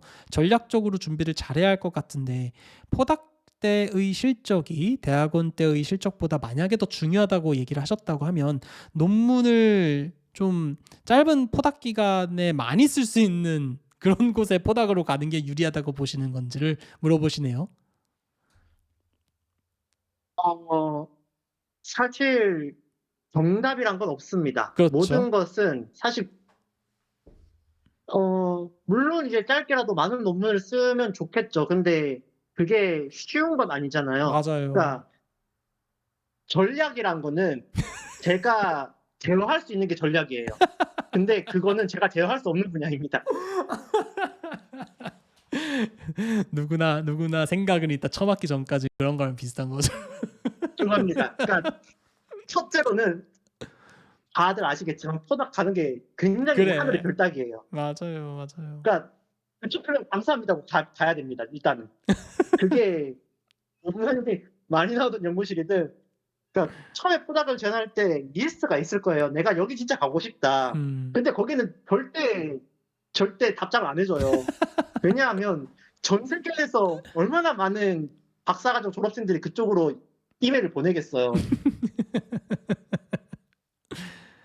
그러고 보니까 어쨌든 우리가 곳은 해외 포닥 지원한 얘기를 못 했네요. 되게 많이 지원하셨죠, 박사님도?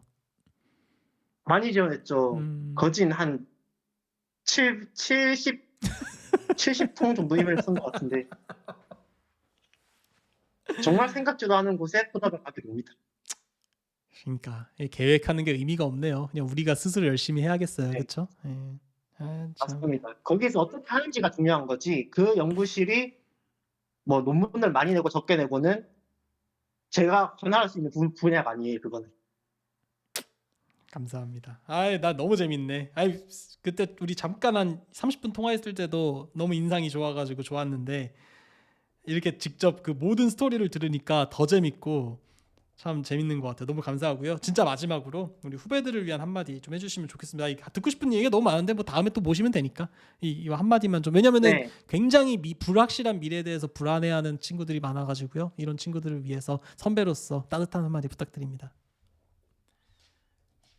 사실 저 역시 뭐 한두 달 전까지만 해도 계속 불안한 상황이었어요. 내가 미래가 어떻게 되는지도 모르고 교수를 지원해도 다 떨어지지, 회사를 지원해도 떨어지지, 연구소를 지원해도 떨어지지. 나는 도대체 뭐 하는 사람인가? 그러니까 여러분들이 생각하는 포닥들도 똑같은 고민을 하고 있다. 크게 다르지 않다. 사실 거기에서 조금 위안을 얻으셨으면 좋겠고, 두 번째로는 그냥 뭘 하든 고민하기보단 일단 지르셔라. 맞아요. 궁금하면 이메일 한 통 더 보내보고, 하고 싶다고 하면 이메일 보내볼까 고민하지 말고 그냥 한 번 더 이메일 보내보고, 답장이 없다고 하더라도 답장 없네. 다른 데 한 번 더 지원해보지. 조금 더 유연한 마음을 가졌으면 좋겠다. 사실 이거는 저한테 하는 얘기이기도 해요. 저도 마찬가지였습니다. 나도 공감해요. 멘토링 하면서 이거 나한테 얘기하는 거냐? 지금 학생들한테 얘기하는 거냐? 막 이럴 때 맞습니다. 많아요. 예, 맞아요. 네. 힘냅시다. 우리 모두 다들 비슷한 고민하고 있고요. 뭐 보니까 요즘 동기부여 영상 이런 거 보면 뭐지? 뭐 일반인들은 계획을 하고 천재들은 실천을 한다, 뭐 실행을 한다, 뭐 이런 얘기 있는 것 같은데 뭐 그런 동기부여를 떠나서 좀 과감하게 도전해보는 그런 뭐 하여튼 시도와 그런 노력을 해보고 쫄지 말라는 얘기입니다. 자신감 갖고 해보고 안 된다고 하는 건 네. 기본이니까. 제가 뭐 교수 지원했는데 떨어진다고 해서 나는 진짜 병신인가 막 이렇게 생각하겠습니까? 물론 뭐 나의 실력이 부족하다는 건 100번 이해하지만 그걸 떠나서 이게 뭐 인연이 아닌가 보다. 뭐 다른 사람이 있겠지. 그렇죠. 이렇게 생각해야죠. 뭐 어쩌겠습니까? 안 그러면 내가 살 수가 없는데. 그리고 더 발전하는 사람이 되기 위해서 더 노력해야 되는 거고요. 너무 고맙습니다. 진짜 감사하고요. 박사님 앞으로 좀 이거 디스코드에서 자주 뵀으면 좋겠어요. 네. 네, 알겠습니다. 이거 방송 끝나고 나서 제가 잠깐 좀 보이스톡 드리고 싶거든요. 그래서 제가 네. 바로 연락 한번 드릴 거고요. 지금까지 시청해 주신 분 감사드리고 제가 이 인터뷰 끝나자마자 바로 그걸 할 거예요. 또 다른 인터뷰가 있어가지고 할 거니까 잠깐 쉬었다가 가도록 하겠습니다. 박사님 여기까지 이제 마무리가 되었고요. 오늘 시간 내주셔서 진심으로 감사합니다. 고맙습니다, 박사님. 네, 감사합니다. 네.